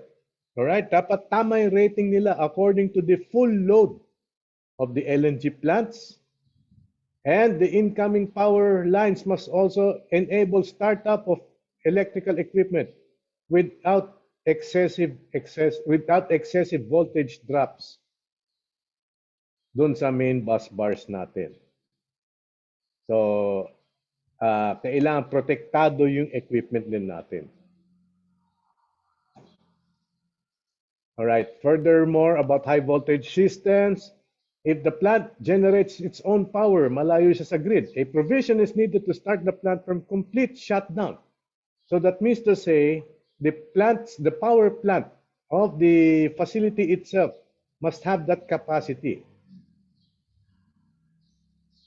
Okay? Stability analysis of the electrical system is required. So here are the following considerations for analysis. Isa dito is the sensibility of your equipment, particularly ating electronic and computerized equipment, to voltage drops and power cuts. So kailangan di sila ganun ka-sensitive na masisira kagad oras nagkaroon ng voltage fluctuation or power outage. Also, we look at the possible pollution or interruption of the electric network, especially pag gumagamit ng variable speed drives. Variable speed drives are used, okay, on motors in the event of load changes or momentary load changes. Okay, meant to protect equipment or keep them operating at efficient levels or even to save on power consumption, but they can disrupt the electric network. So kailangan tine-check gaano kalaki yung mga giging disruption nila. If let's say VSDs are being considered to be used in the plant. Lalo na pag ginagamit yan ng mga compressors, mga blowers, and any other motorized equipment. Okay? So mitigation for or keeping the electric network clean, ika nga, requires the use of capacitors, network separation, and all other electric design enhancements. Okay. Tapos, dinedefine din dito yung tinatawag na low voltage systems. So, in particular, itong IECEN 60204 deals with low voltage system. Dinedefine the low voltage system as systems that have do not exceed 1,000 volts AC or 1,500 volts DC, and with a nominal supply frequency not exceeding 200 hertz. All right? So this is as far as the latest edition. Itong pinakita kong sample, September 2010 yan, but the latest is in 2018. Alright, sinama ko lang itong picture para makita yung ano yung pamagat ng ating EN 60204-1. Okay. So, pasensya na kung parang naulit dito. Other things we need to know about electrical equipment. Equipment and wiring must be in accordance with NFPA 70 or CSA 22.1, among other standards. Hindi sinasabi, ito lang ang mga exclusive. Yung FERC nga na binanggit ni Ma'am Melit kanina, kasama rin dyan. So fixed electric equipment and wiring installation within classified areas will be specified in, as an example, NFPA 59A, yung table 11.9.2. Papakita ko yung illustration niya mamaya. Also, high pressures and potentially large releases of vapor or LNG and the presence of high voltage lines shall be evaluated to determine if greater dimensions outside of what are specified in that table are required. In other words, okay, after a risk analysis, even kung inadapt yung recommended guidelines, i-check muna, sapat na ba yan? So, the reason for this classified areas pala, so saan nyo lalagay mga connections, so saan nyo lalagay inyong mga instrumentation? Yan po. Saan nyo lalagay inyong mga electrical connections? So each interface between a flammable fluids, another is the extent of your electrically classified area should not go beyond an unpierced wall, roof, or solid vapor type partition. In other words lang, meron mga talagang areas lang or locations doon sa inyong equipment kung saan pwedeng gawin yung connections. All right? And then each interface between your flammable fluid system and electrical conduit shall be sealed or isolated in order to prevent the entry of our flammable fluids. Now, these seals or barriers must comply. Okay, must comply with certain standards. Hindi siya dapat, dapat mataas ang integrity niya, dapat mataas ang reliability and performance niya. Okay? So ito example ng electrical area classification. So if let's say the location is the LNG storage container that has vacuum breakers. So this is not the complete table, no? Mahaba yung table na to. Pero makikita nyo what to expect sa NFPA 59A, itong electrical area classification. All right? So, extent of the classified area to binanggit ko na sa LNG container with vacuum breakers. This is inside, yung inside container. So entire container interior except for 11.9.5. Okay? So ibig sabihin niya, pag classified area, alright, yun yung mga kailangan bantayan na areas kung saan lalagay electrical connection. Okay? So yan po. So, kailangan meron talagang knowledge and expertise with regard to electrical connection in order to interpret these area classification. Of course, binanggit ni Ma'am Melit kanina, kailangan may drawing din para may proper guidance. So ito yung mga supplementary figures, or these are the figures that supplement yung table kanina. So yan po, kung saan yung mga connections ilalagay, mga instrumentation, etc. So depende po yan sa, this in the case of storage tanks, ito yung mga kailangan makita. Alright? So, kapag mag-a-assess kayo ng design ng planta, ito isa sa mga titingnan. Okay. Now, we also look at process control and communication systems. So, considering instrumentation, control, and communication devices.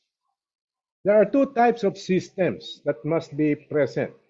Yung PCS, or the process control system itself, and the safety instrumented system, or SIS. Okay. Some general information about these control systems. So control and monitoring systems of your LNG plants will enable those who are running the plant or the operators to monitor and control the stages of gas processing and the supporting auxiliary systems.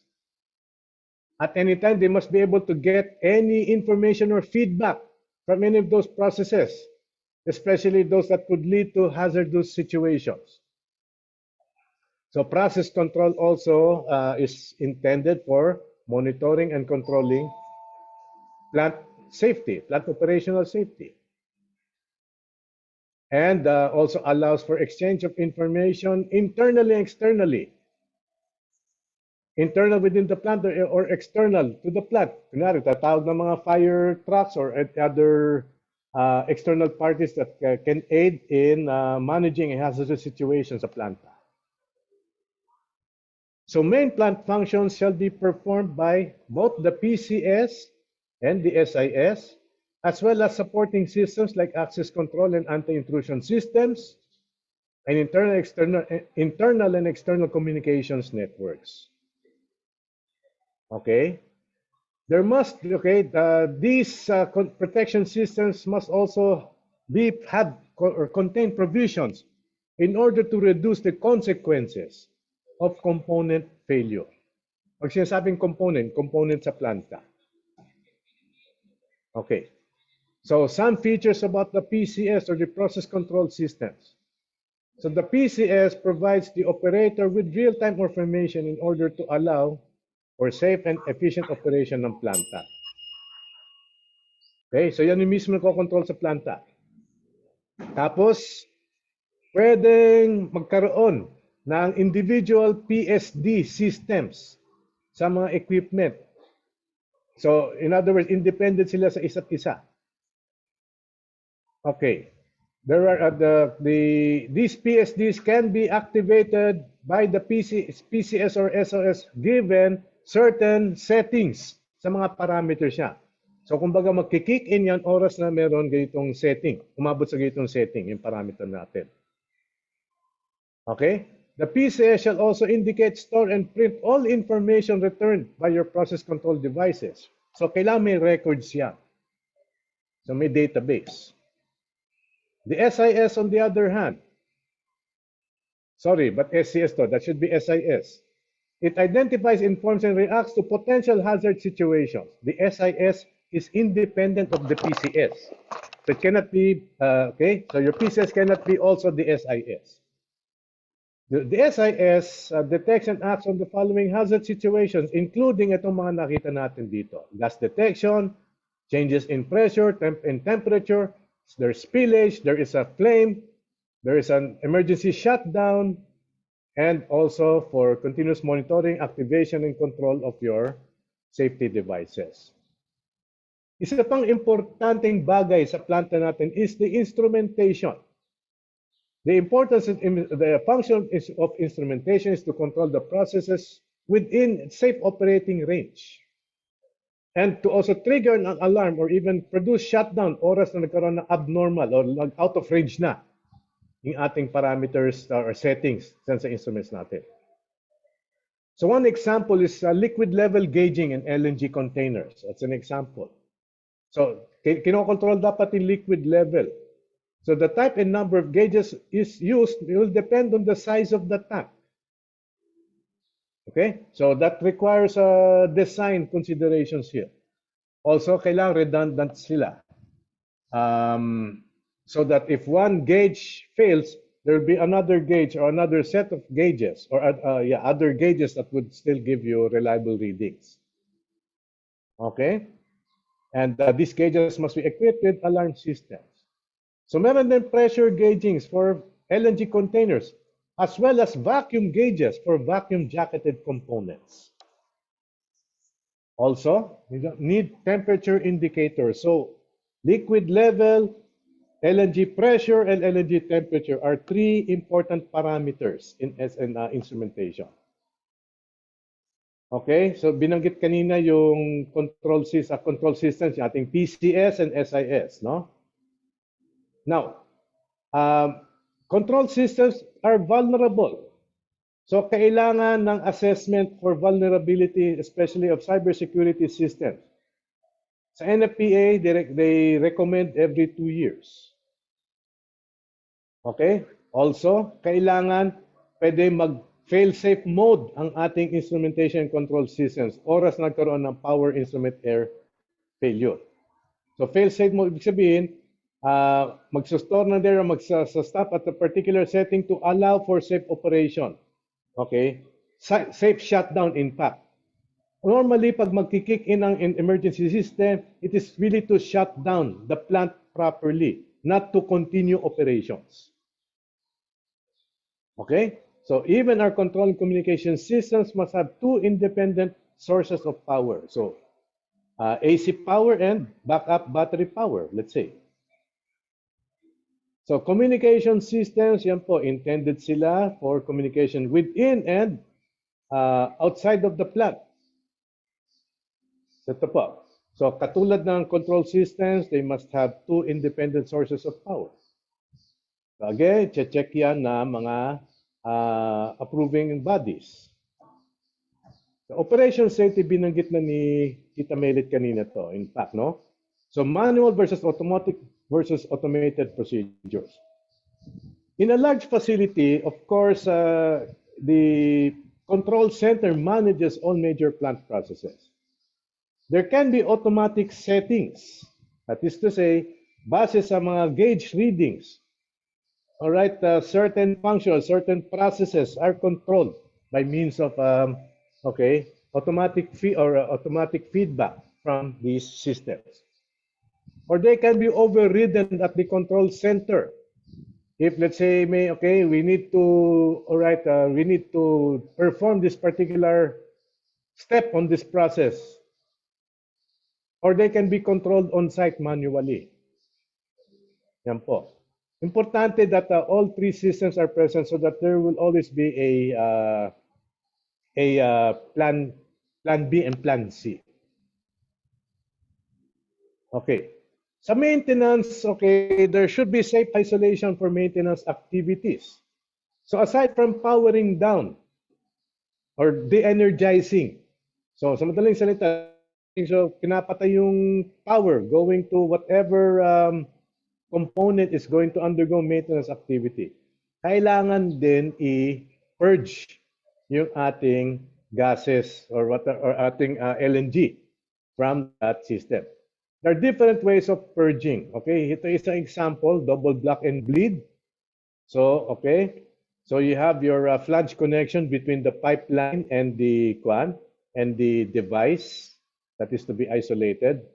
So ito, yung dalawang block valve saka yung bleed, yan po yung tinatawag na double block and bleed. So binablock at both ends of the section, then binibleed out yung LNG in between those two block valves. Tapos may blinds. Yung blinds, ini-install yan sa flange. So itong white and black na balls dito sa line drawing na to is an example of what we call a blind. Blind kasi nakatago siya. Okay? Naka-install yan sa mga flange connections. Hindi may iwasan na kailangan may flange connections. Yes, they should be welded, but connecting pipelines to devices, kailangan flange connection for easier removal of the device from the pipe network. Okay? So pagdating sa emergency response, there have to be, for all personnel, they must be trained. Saan pupunta? Ano yung gagawin? Okay, binanggit ni Tita Melit kanina. There are some who are given special assignments as first responders. So ito po. For all, kailangan may protective clothing and PPE to protect against the effects of exposure to LNG. The plant must provide all of this. Now, for those who are in the first responder teams, they have to have the special protective clothing and equipment in order to perform their firefighting duties. Meron din local officials, that is to say, those neighboring, those areas that are neighboring the facility itself, in the event na magkakaroon ng emergency evacuation plan. Importante, ano yan, time is up na? You have 5 minutes to wrap up. 5 minutes, okay. Thank you. Akala ko time is up na. All right.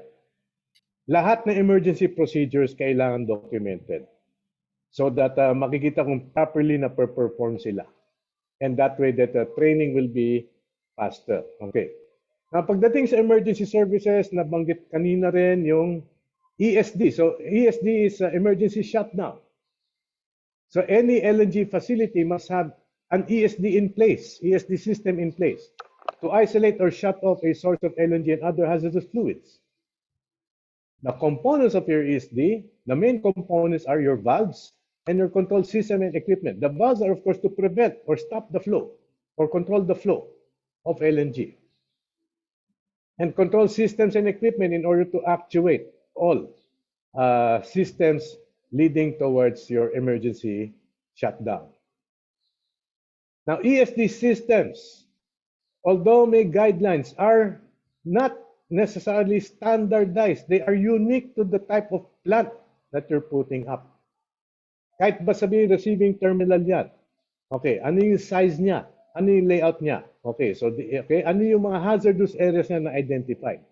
So, paano ilalagay mga ESD? So, hindi pwedeng sabihin may fixed number na ESDs dapat. Depende po yan sa design ng planta.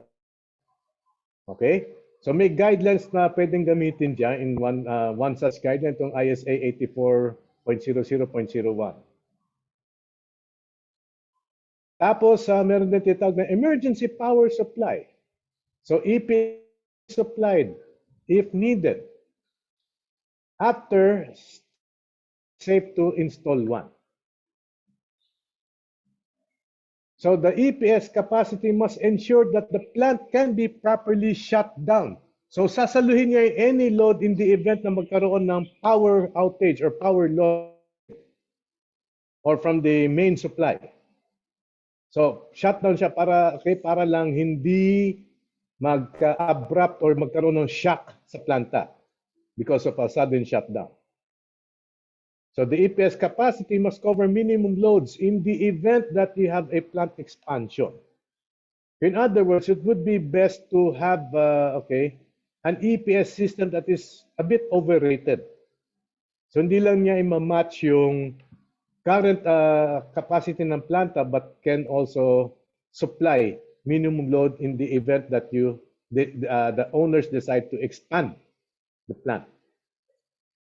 Okay? The fuel supply of the EPS must be sufficient for a minimum of 24 hours operation. At pwedeng i-store sa isang day tank yan. Alright. At habang tumatakbo, kailangan may refueling capability yung EPS ninyo. Okay, so ito yung minimum coverage ng EPS in one reference that I got. So power for one in-tank pump. Okay, because we expect pumps inside the tanks to be more than one. Ensure LNG carrier can cease of transfer operation and leave the berth. So that means to say it actuates the unloading arms. Maintain all safety critical loads, which are the following: process instrumentation, way to essential lighting, etc. Start and run at least one fire water pump. So must have enough sufficient power for the electrical circular ring for LNG storage tank foundations. Ito yung mga bottom heater. If kailangan, wala naman tayong winter masyado, so depende po yan.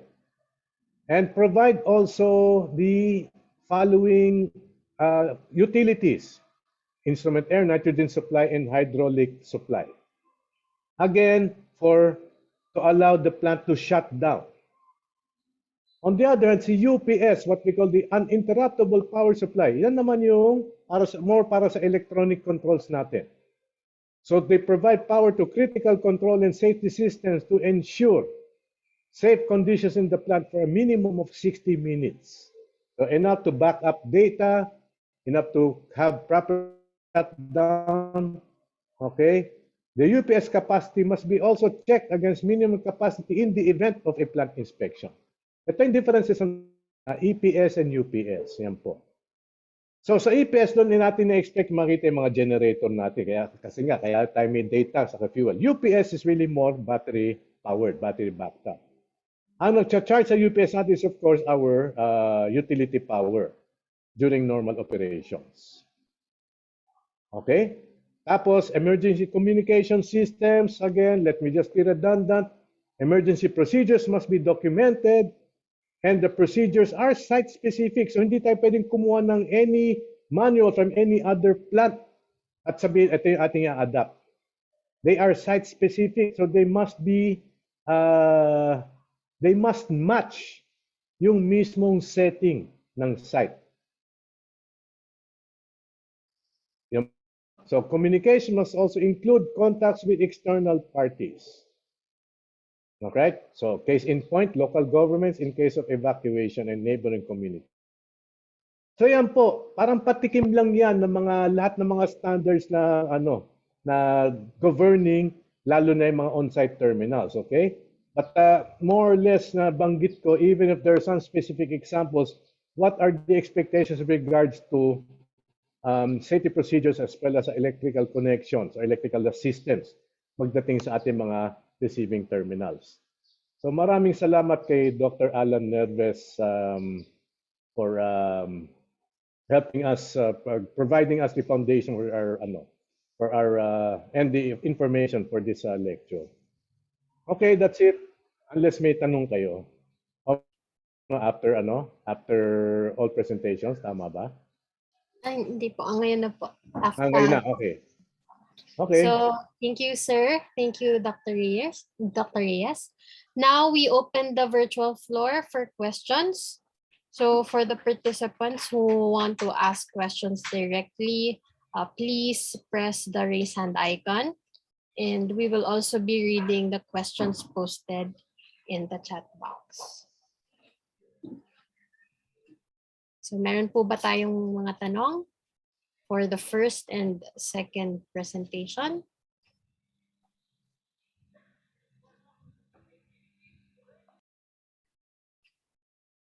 So, kung wala po, before we proceed to our third and last presentation, let's take a quick break muna. So, we will continue our training session after 5 minutes. So, please be back here by 3:20 p.m. 3:21. Yeah, see you in a bit.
All right, welcome back, everyone. We hope everyone is ready for the last lecture. So the third and last presentation will be discussed by Engineer Paul Rogers. Engineer Rogers earned his bachelor's degree in mechanical engineering from the University of the Philippines and earned both his bachelor's and master's degrees in naval architecture from the Kyushu University in Japan. He is currently an assistant professor in UP Diliman and a senior naval architect for Amadeus Marine. With 29 years of experience in the marine industry as a design engineer and consultant, Engineer Rogers has worked on various projects dealing with structural, hydrostatics, stability, and power calculations and analysis for different ranges of vessels equipped with seasoned technical knowledge on naval architecture and marine engineering. His research interests have covered the field of turbomachinery, mechanical vibration, and composite materials. Ladies and gentlemen, let's all welcome Engineer Paul Rogers. Hello, good afternoon, everybody. Nice to see you again. Siguro nag-attend na kayo nung previous plenary sessions. So this time, I will be discussing electrical aspects of ship safety and bunkering operations. Okay, so I'll just keep the course description and the learning objectives. These are practically similar to those that have been discussed earlier by Ma'am Melit and Doc G. Reyes. Okay, so for this lecture, I'll be discussing vessel safety and bunkering operations. With regards to the vessel, we will be practically looking at FSUs, FRUs, FSRUs, and LNG carriers. So as discussed in the previous plenary sessions, FSUs are floating storage units, FRUs are floating regasification units, FSRUs are floating storage and regasification units. So we'll be looking at bunkering facility safety, zone and area definitions, identification of hazardous locations and ignition sources. And we'll be looking also at electrical systems, sources of electrical power, electrical distribution systems, some electrical protection, static electricity, grounding and lightning protection, cathodically protected metallic parts, electromagnetic radiation, and also we're going to have a look at electrical equipment, the selection, and the use of electrical equipment in hazardous areas. And also a little discussion on the qualifications of personnel. And these are in particular the training necessary for handling LNG vessels and LNG vessel equipment and bunkering equipment. So our primary focus will be on LNG bunkering. This is because the risk and hazards are highest during bunker operations. And this creates the biggest possibility for spillage, leaks, and release that could lead to fire, explosion, and other events. So in this picture, we have bunkering of, we have three types of bunkering operations. We have ship-to-ship bunkering, we have terminal-to-ship bunkering, and truck-to-ship bunkering. So three basic types, and the precautions are a little bit different, but most are similar for each of the three types. So we will have a look at the hazards that are generated with LNG handling And this come by because primarily because of accidental release of liquid natural gas. And we have three scenarios. One is the hazards are unignited. Second one is we have immediate ignition of the hazard. And number three, we have a delayed ignition of the hazard. So for unignited hazards, we have temperature hazards, toxic hazards, and asphyxiation hazards.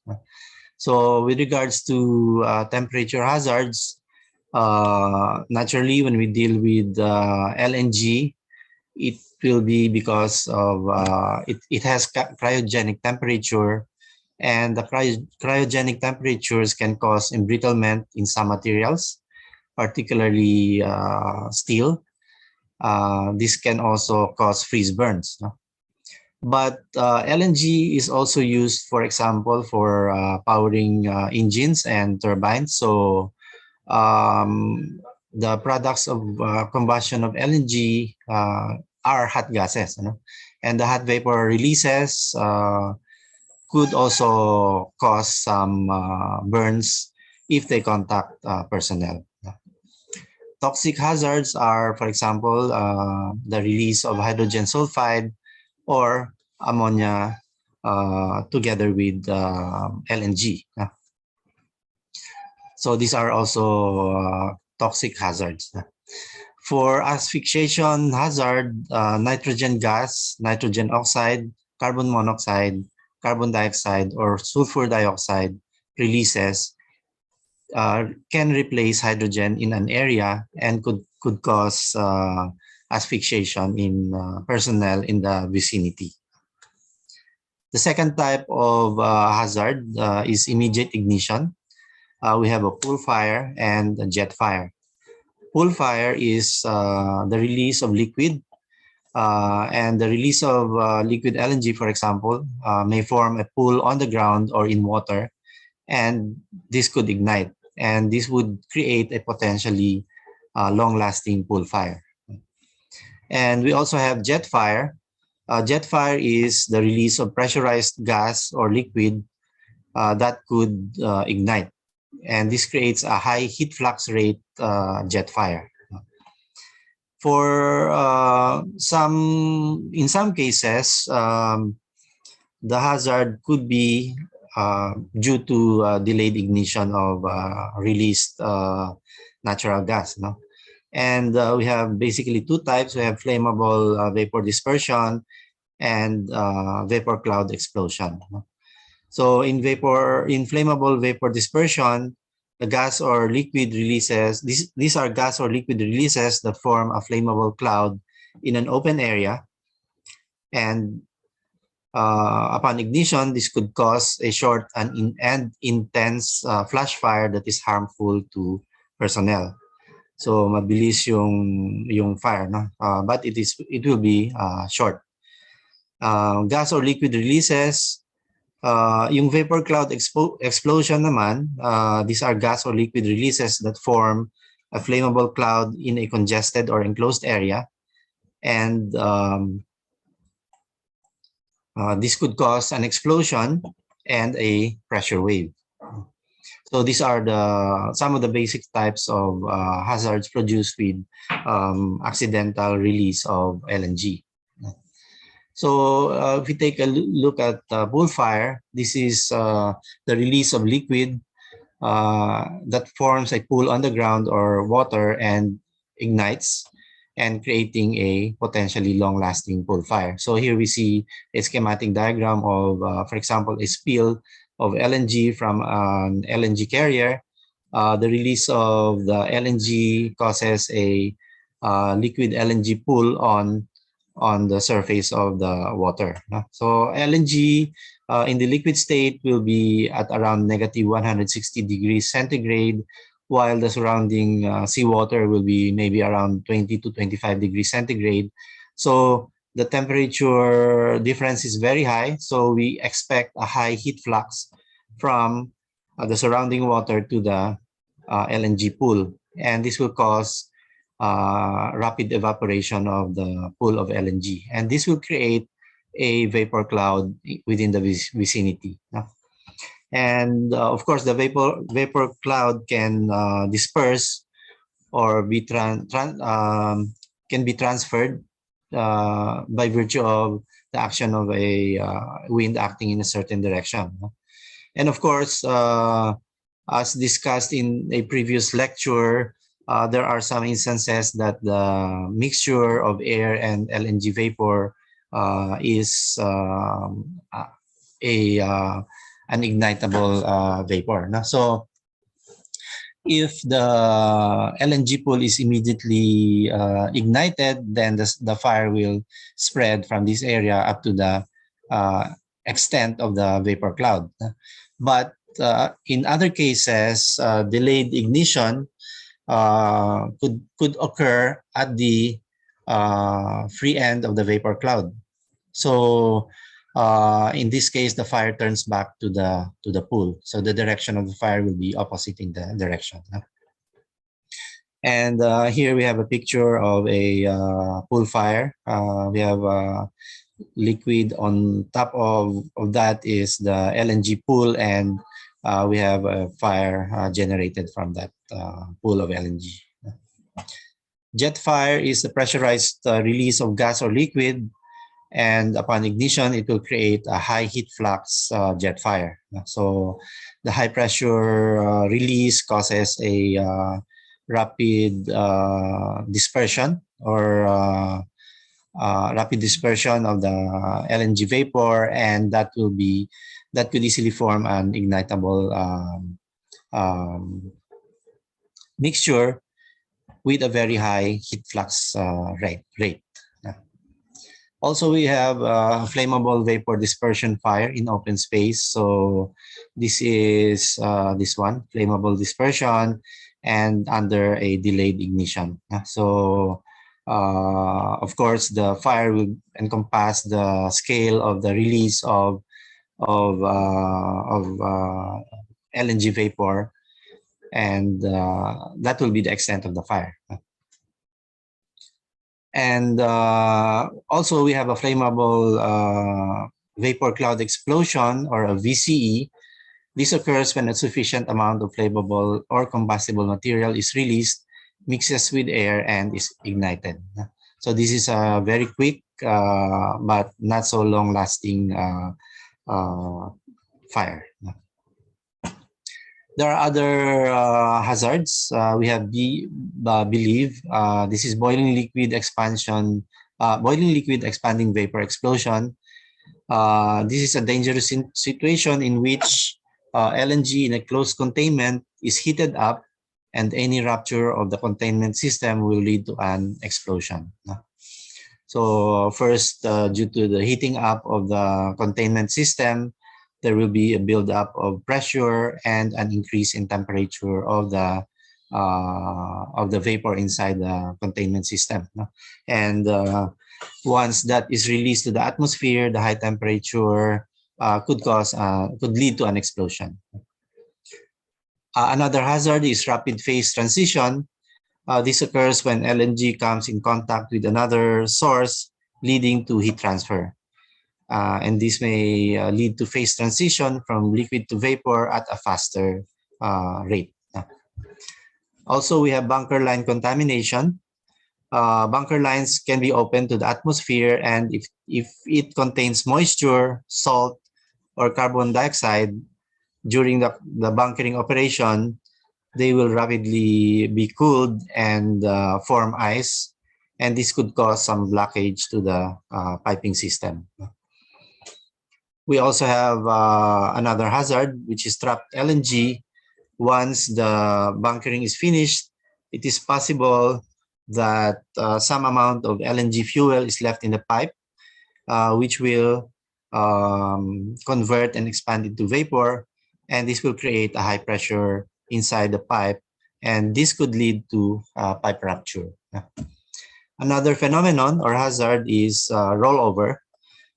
In this case, there is a rapid release of LNG vapors from the storage tank caused by stratification, which arises when two separate layers of different densities of LNG is present in the tank, as there can be a temperature difference in the tank surface and tank surface from the top to the bottom. A rapid release of boil-off gas could occur, and the pressure build-up could lead to pressures higher than the capacity of the equipment. So that could also cause some pipe rupture. So this is a schematic diagram of rollover. This occurs after bunkering. So in bunkering, we fill a tank with LNG coming from our bunkering vessel. Of course, there could be some remaining LNG inside the tank before we start filling up, and the composition and temperature of the two LNGs may not necessarily be the same. So at the end of the loading or bunkering process, there could be some stratification of the two different LNGs. And if that occurs, the difference in densities would cause some agitation within the tank, and the agitation could result in a faster release of vapor or boil-off gas in the within the tank. So rollover results in a rapid boil-off gas generation. So our LNG system or our vessel or our FRU or FSRU should be able to accommodate the rapid generation of boil-off gas. Otherwise, it could lead to some sort of event or catastrophe. So those are some of the possible hazards. Now let us look at some of the methods whereby these risks and hazards can be prevented. Risk and hazard from a potential marine LNG spill can be reduced by, number one, reducing the potential for spills. Number two, reducing the consequences of a spill, or the improvement of LNG transportation safety equipment, security, or operations. So there are several activities that could be done to prevent or mitigate spills.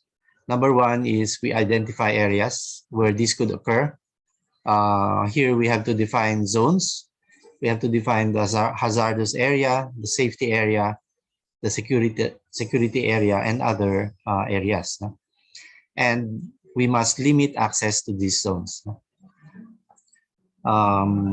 Because access to all personnel may not really be a safe practice, because they might bring unintentional consequences within the operational area. It is important to identify possible ignition sources such as static discharge, arcing, lightning, and other forms of ignition that could occur in the LNG. Also, we should follow established electrical safety codes and standards.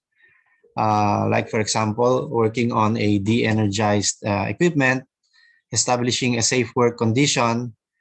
There are some cases when we need to work on energized equipment, but in many cases, permits are necessary for that, and even personnel who are working on energized equipment should be properly trained and documented.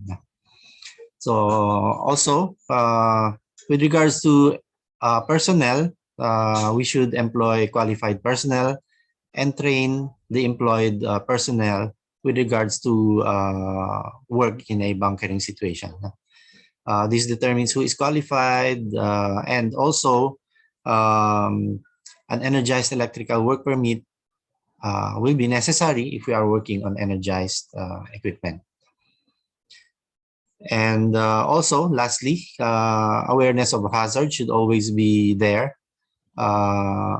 For example, spillage, fires, and explosion, arc flash, and other electrical safety hazards, and electric shock. Yeah.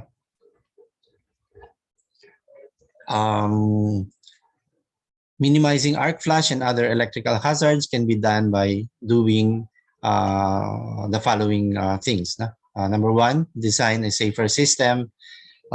These systems should be systems that do not or would not generate any arc or jump in ions from one part of the structure to another. No? Or number two is to use and upgrade to currently meeting overcurrent protection devices, implement an electrical safety program, observe safe work practices, use the proper personal protective equipment or PPEs, use warning labels, de-energize before inspections and maintenance, use an energized electrical work permit, avoid hazards of improperly selected or maintained overcurrent protective devices, and achieve or increase selective coordination during the bunkering process. Also, training for personnel should be necessary. Ship owners and operators must prepare for compliance with the IGF code and the associated training and certification of requirements in the STCW convention as amended. The IGF code aims to minimize the risk to ships, their crew, and the environment given the nature of the fuels involved. So, yung IGF code pertains particularly to machinery in LNG fueled ships.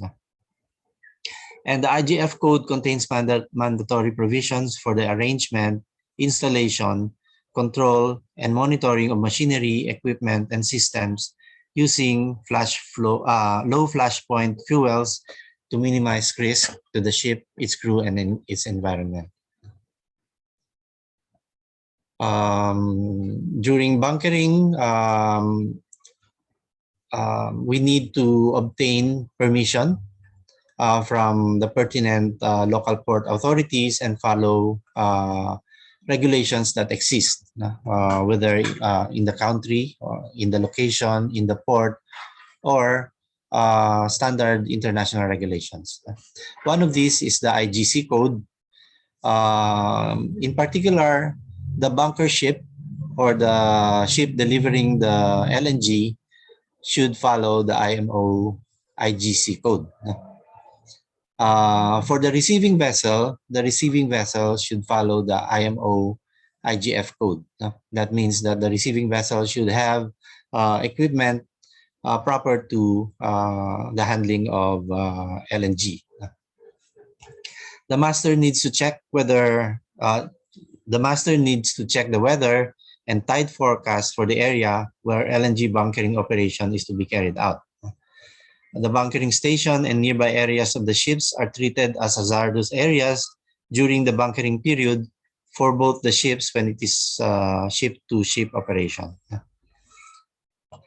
So the IGC code is the international code for the construction and equipment of ships carrying liquefied gases in bulk. So yung IGC code is technically for LNG carriers, FSUs, FSRUs, and FRUs. And the IGF code is primarily for LNG fueled vessels, LNG fueled ships. That's why the distinction here is IGC code for the bunker ship and IGF code for receiving vessels. Next, we also have to take a look at emergency shutdown devices or ESD. The ESD must be present in both ships, the bunker ship and the receiving ship, and this is required by IMO. And the crew must be able to operate the ESD in case any of the following hazards occur. Number one, if there is any loss of power in any of the vessels. Number two, if there is a loss of communication between the two ships or parties. Number three, if the mooring lines between the two ships are loose. And number four, if the weather is worsening. So there could be an increase in wind or wave, increasing the relative movement of the bunkering vessel and the receiving vessel. So in this diagram, we see on the left, we have the bunkering vessel and the LNG receiving vessel on the right, schematic. And we have the connecting hoses. We have the LNG supply hose, which delivers liquid LNG to the receiving vessel. But we have a boil-off gas return line from the receiving vessel to the bunkering vessel. So the BOG return line is there to prevent any build-up of pressure in the receiving ship.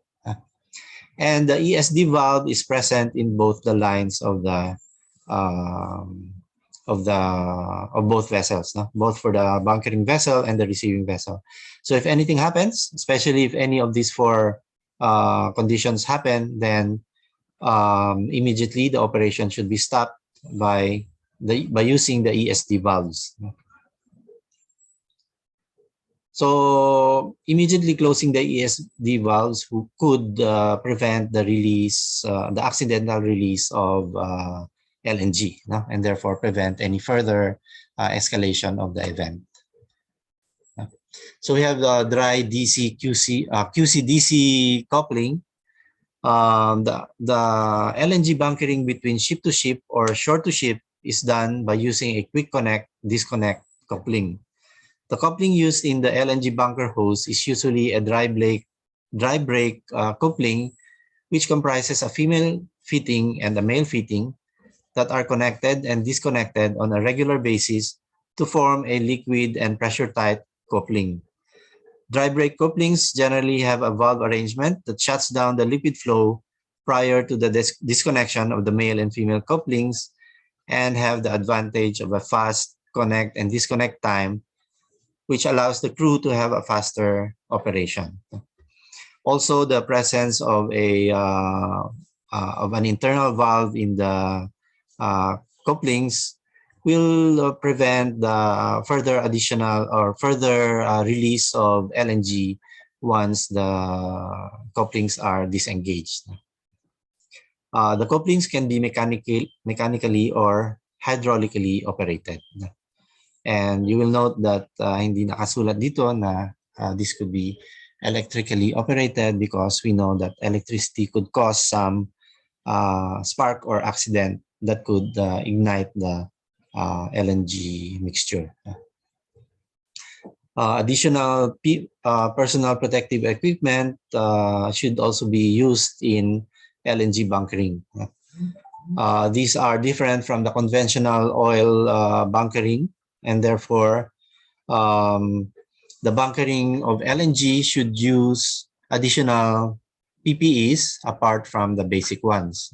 So these include protective cryogenic gloves, tightly fitting safety goggles, and a safety face shield with side protection.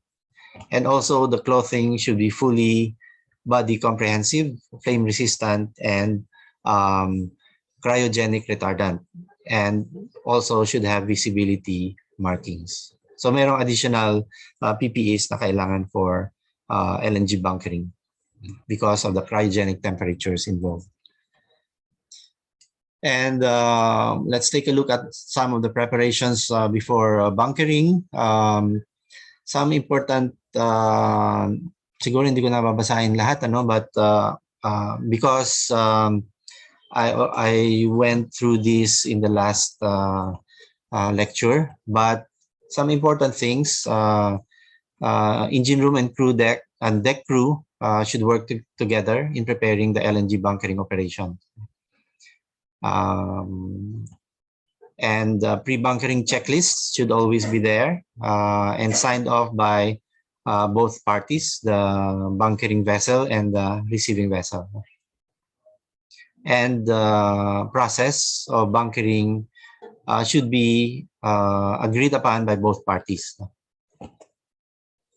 There are many other checks that have to be done.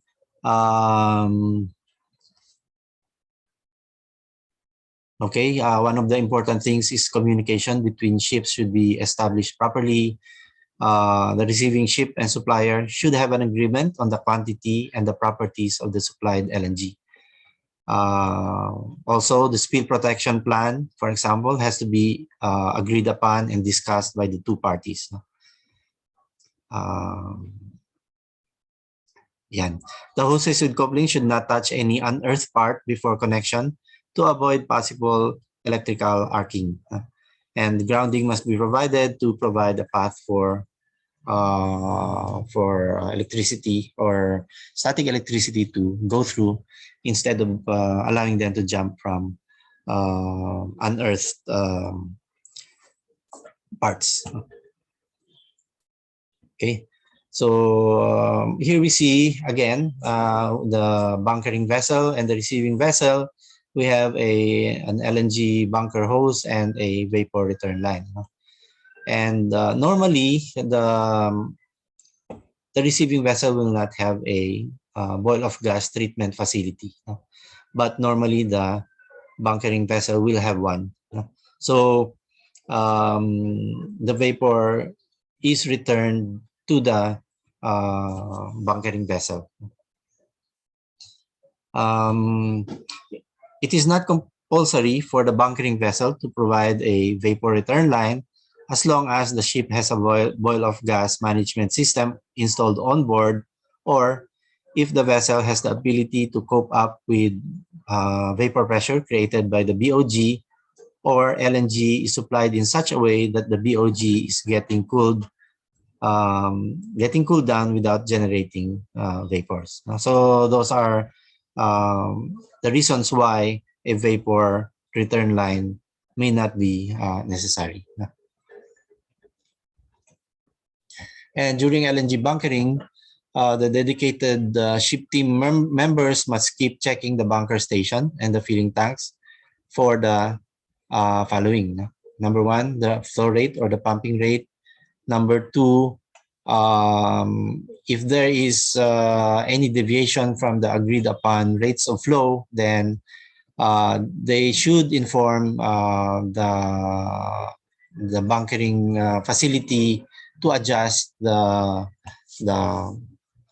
pumping flow to those within the agreed upon conditions. And the pressure rate in tanks will depend on the type of filling, whether it be top spray or bottom flow. The transfer rate must be within the decided limit all of the time during the operation. And the filling tank condition must always be checked for its temperature and pressure. And only authorized personnel should be allowed in the safety zone during the bunkering operation. And in case of high-level alarm, the ESD should be operated immediately, and the bunkering operation should be immediately stopped, and the supplier ship or the truck should be informed.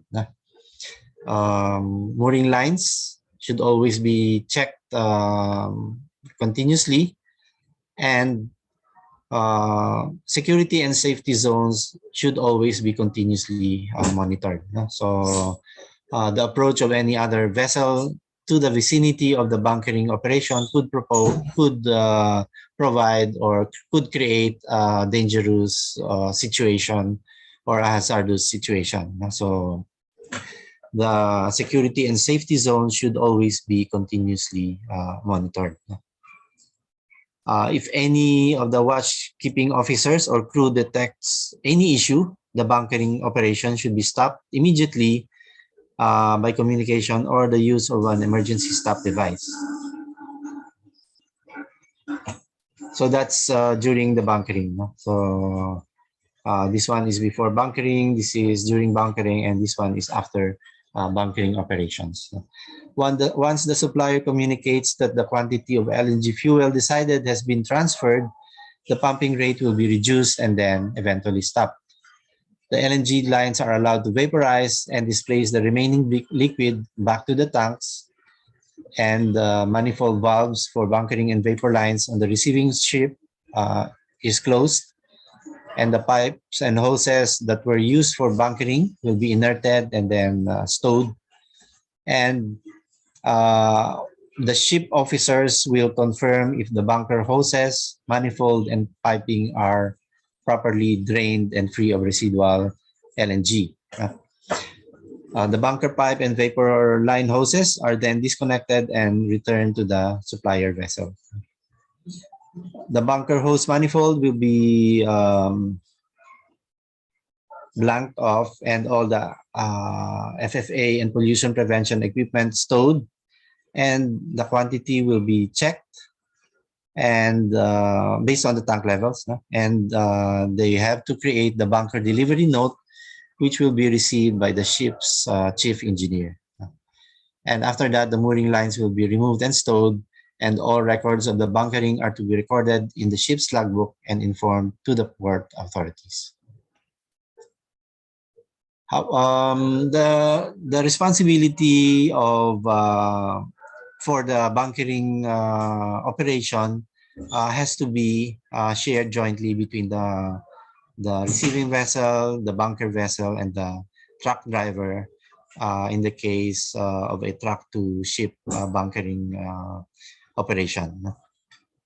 The master of the receiving vessel is responsible for all operations controlled and supervised from the receiving vessel, and the master of the bunker vessel is responsible for all operations controlled and supervised from the bunker vessel.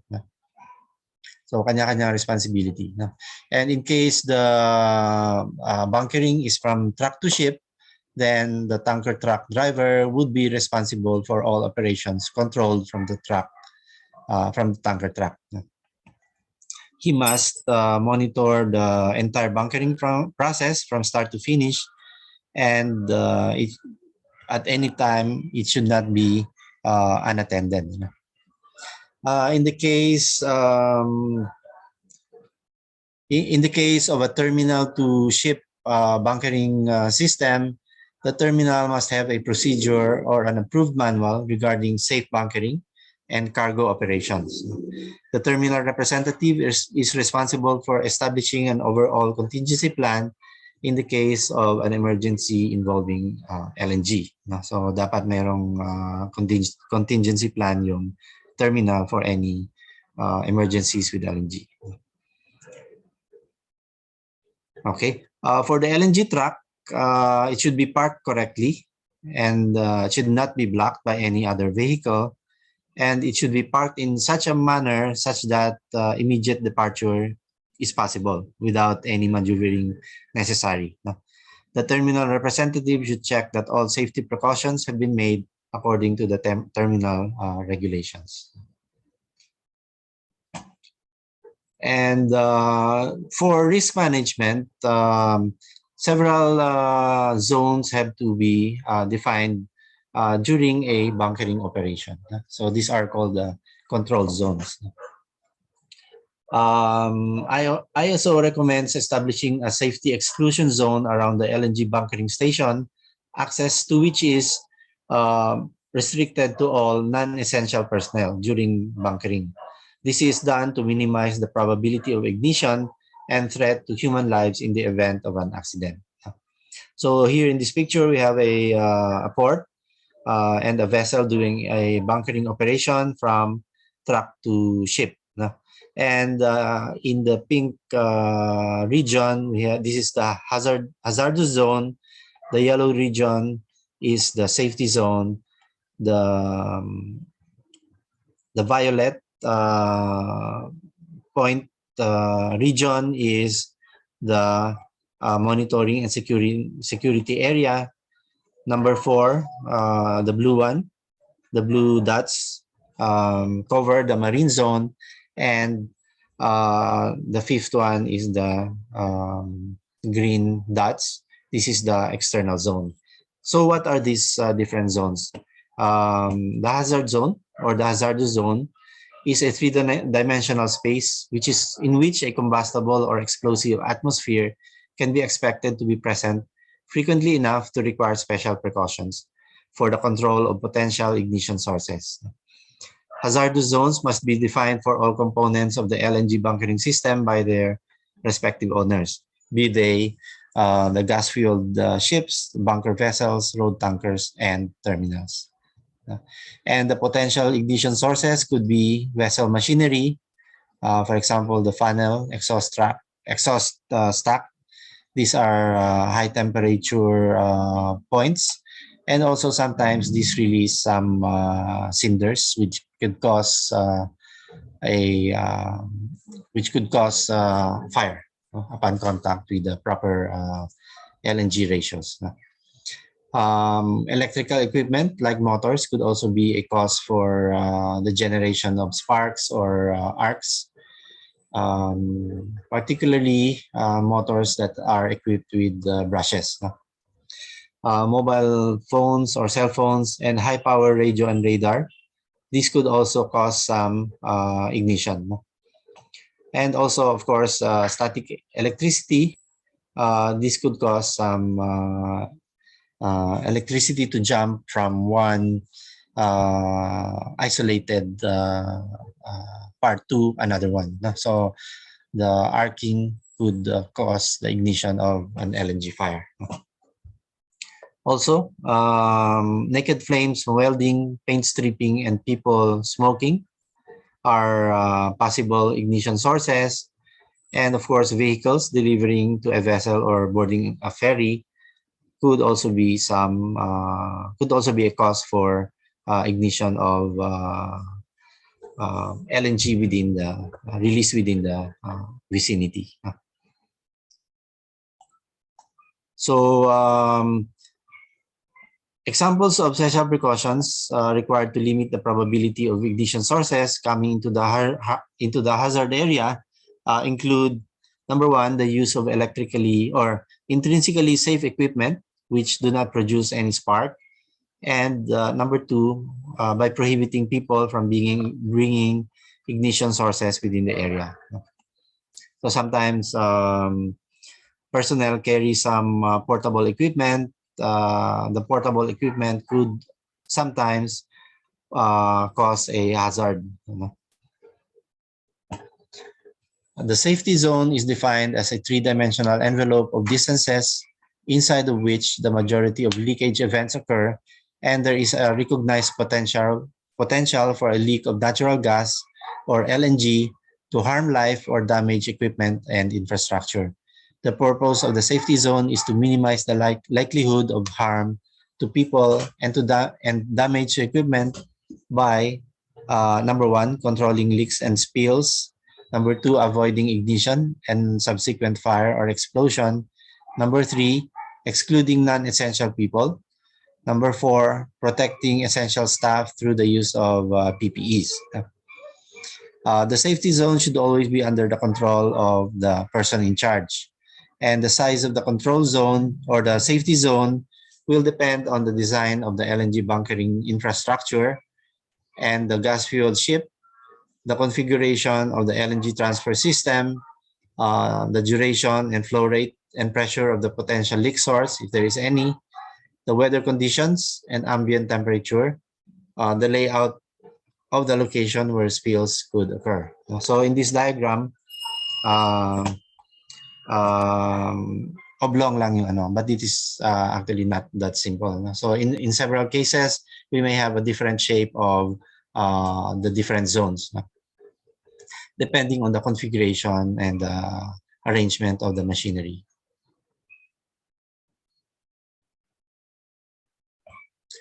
The monitoring and security area is defined as the three-dimensional space within which activities need to be identified and monitored to ensure that they do not affect the safety of the bunkering operation by encroaching on the safety zone of the gas-fueled ship, the quayside, or the LNG bunkering infrastructure.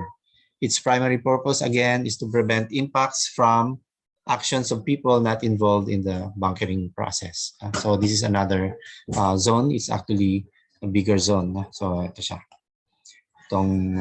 This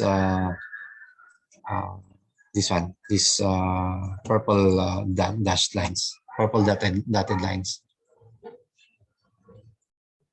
We have the marine exclusion zone. The purpose of the marine exclusion zone is to protect the bunkering vessel from other marine traffic, primarily by defining minimum distances and speeds for passing vessels.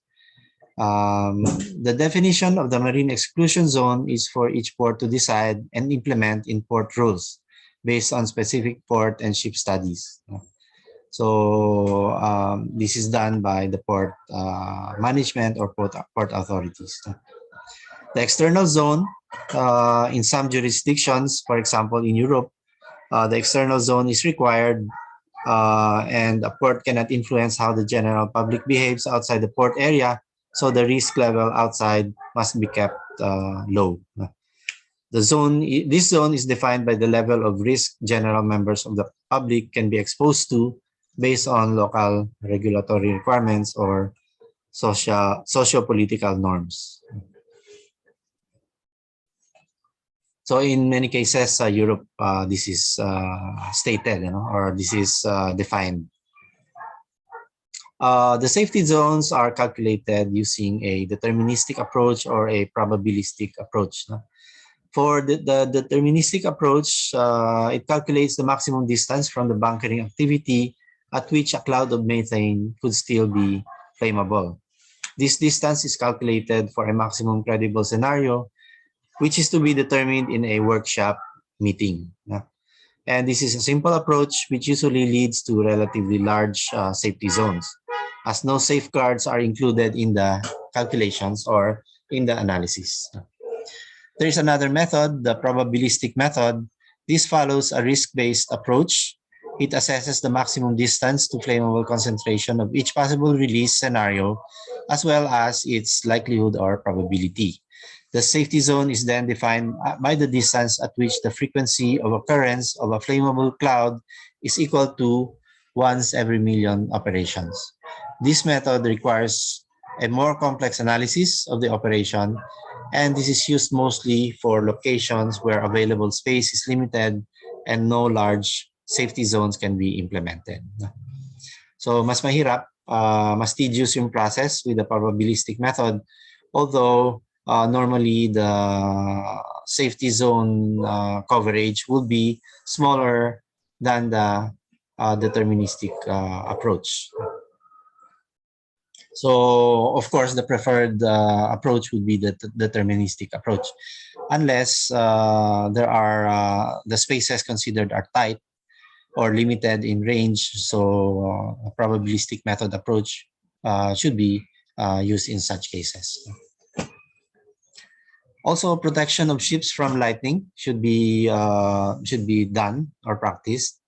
There must be a lightning a path for the lightning to go to ground. So for steel vessels, they have an automatic ground in their metal hulls. Lightning normally strikes the masthead and loads the entire rigging, and the vessel must have a conductive path to channel the load to the water. Otherwise, destructive transverse arcing may occur. So lightning protection systems transfers this lightning current safely to the ground. The system provides a better and low resistant path for the lightning to travel and directs its potentially harmful current from its intercept location to the ground destination. And what kind of cables are used? Mainly copper and aluminum main cable conductors are used for lightning protection. And these are designed to a smooth weave or rope lay standard using smaller gauge individual wires to allow a maximum surface area per unit weight of the conductor to accommodate lightning, which normally travels quickly on the surface of the conductor. What are the applicable regulations and standards in bunkering? We have national regulations, port and harbor laws and regulations. So these two are specific to the location or to the port or to the harbor. Also, some internationally accepted standards are the IGF code. This is an IMO International Code of Safety for gas fuel ships and other low flashpoint fuels. We have the IGC code. This is the code for construction and equipment of ships carrying liquefied gases in bulk. So this is for LNG carriers. The first one is for LNG fueled vessels. The IGC is for LNG carriers. We have the ISO 20519. These are specifications for bunkering of liquefied natural gas fueled ships or vessels not covered by the IGC code. And we have IEC 679. This deals with explosive atmospheres. This deals with the classification of areas where flammable gas or vapor hazards may arise and may then be used as a basis to support the proper design, construction, operation, and maintenance of equipment for use in hazardous areas. So nagagamit yun for the design of equipment. And of course, operation also. With regards to LNG bunkering operation, the regulations are, as mentioned earlier, we have port laws and regulations. The bunker vessel must have an accreditation from the port authorities. They must be built according to the IGC code and must hold proof of the employees or the personnel participating in the bunkering operation must hold proof of adequate training and certification for the bunkering process, following the STCW and ISO 20519 standards. The receiving vessel, on the other hand, must comply with the IGF code. They must have a safe bunkering procedure based on the ISM manual on board. So merong manual that has to be prepared, and in that manual must be described the proper safe bunkering procedure that should be followed by that receiving vessel. And this should follow ISO 20519. The terminal must have Port Authority approved safety management system and routines for allowing bunker operations alongside terminals with or without simultaneous cargo operations. They must have a Port Authority approved safety manual on safe bunkering procedure. And all bunkering operations must be approved by the Port Authority. Okay. The regulations regarding the hazardous area are covered by 60079 and 60092. 60079 is concerned with the classification of areas where flammable gas or vapor hazards may arise and may then be used as a basis to support the proper design, construction, operation, and maintenance of equipment for use in hazardous areas. On the other hand, IEC 692 is concerned with electrical installations of ships and of mobile and fixed offshore units. Okay, na-define na kanina yung safety zone. Here we have an example of a safety zone defined practiced in the port of Gothenburg for different types of vessels and type of bunkering operations. So makita natin practically all have 25 meters as the safety zone for all of the vessel types and for all the bunkering operation types. And the vertical safety zone is usually 25 meters above or below the stated hazardous area. A security zone or a no movement zone must be defined and established around the LNG bunkering area to monitor and control external activities like ship movements or vehicles that can lead to incidents that threaten the operation.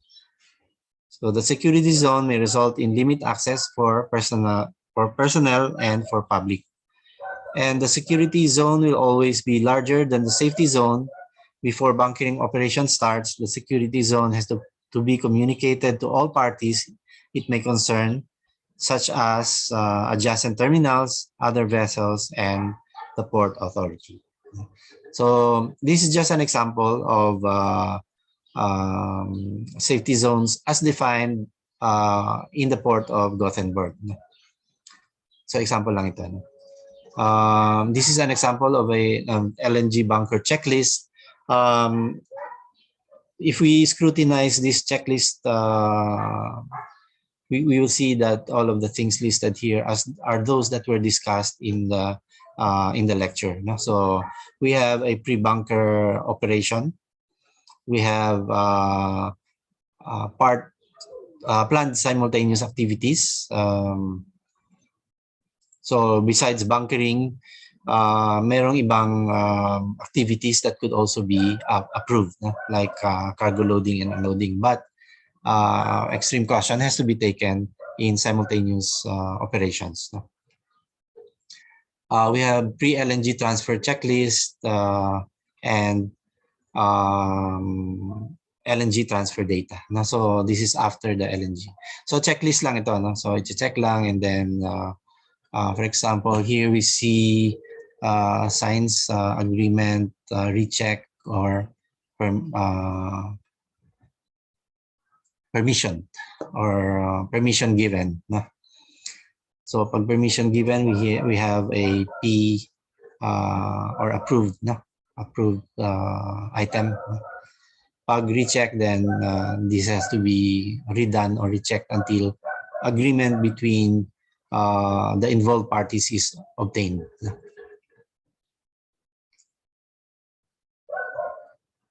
And also,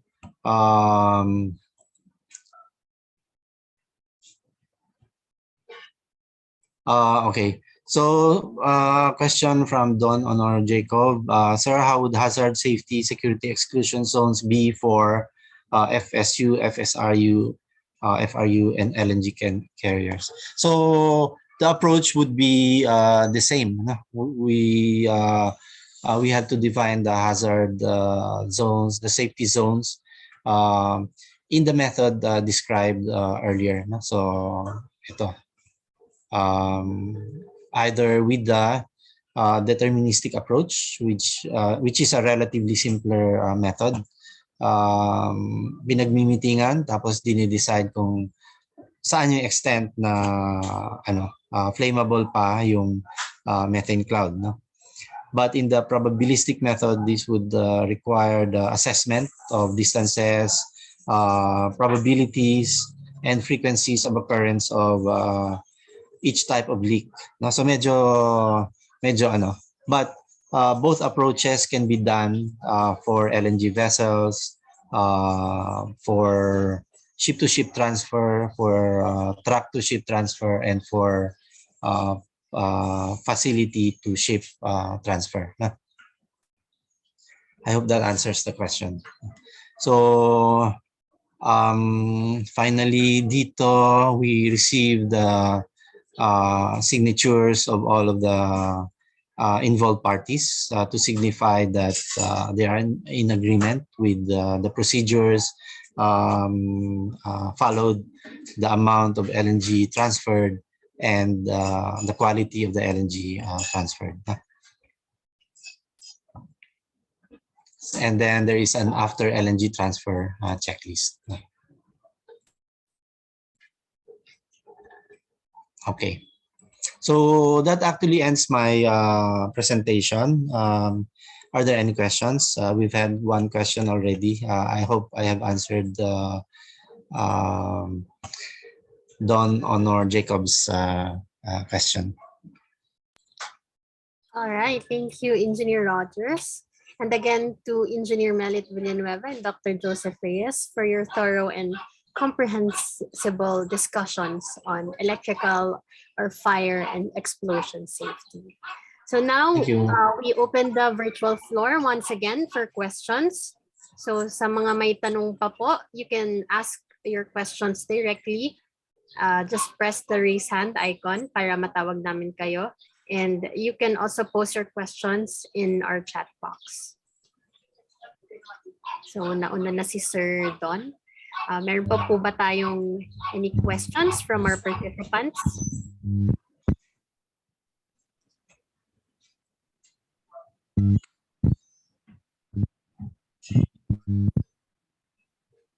Ayan, si Sir Don.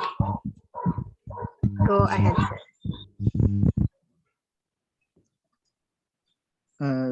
Sir, good afternoon. In your Sir, good afternoon. experience, what is the typical depth of the sea floor along the jetty area at the docking area for LNG carriers, FSRU and FSU? Mhm.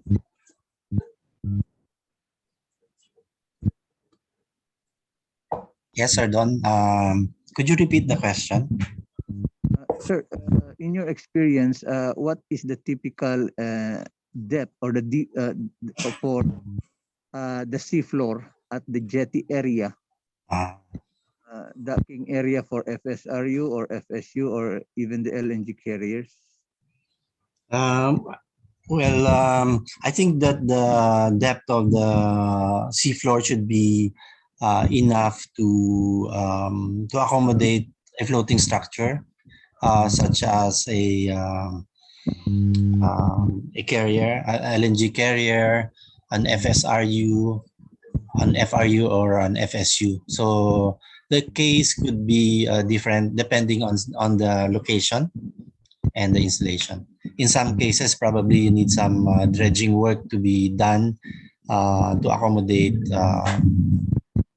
to be able to accommodate such floating structures. Yes, sir. Because when I interview some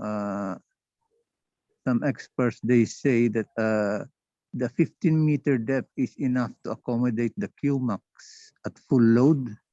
Mm. Yes. Yeah. I think as long as the floating structure can float with some allowance, of course, that would be acceptable. So, for example, if the depth of the FSU is 8 meters, a 15-meter depth would be sufficient. Thank you, sir. Yes. Thank you. All right, thank you, Sir Don. So, meron pa po ba tayong ibang tanong?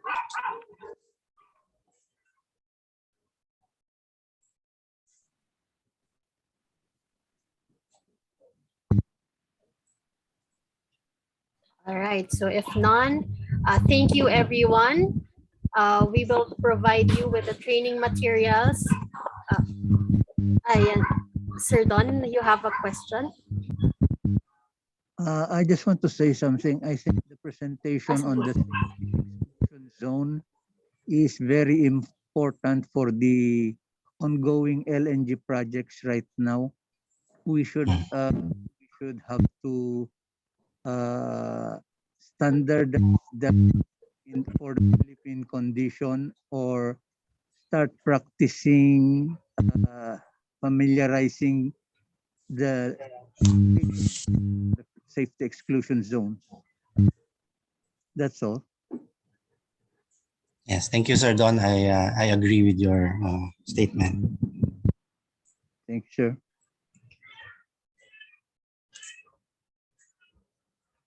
All right, thank you, Sir Don. Again, thank you, everyone. If wala na po tayong pahabol na questions,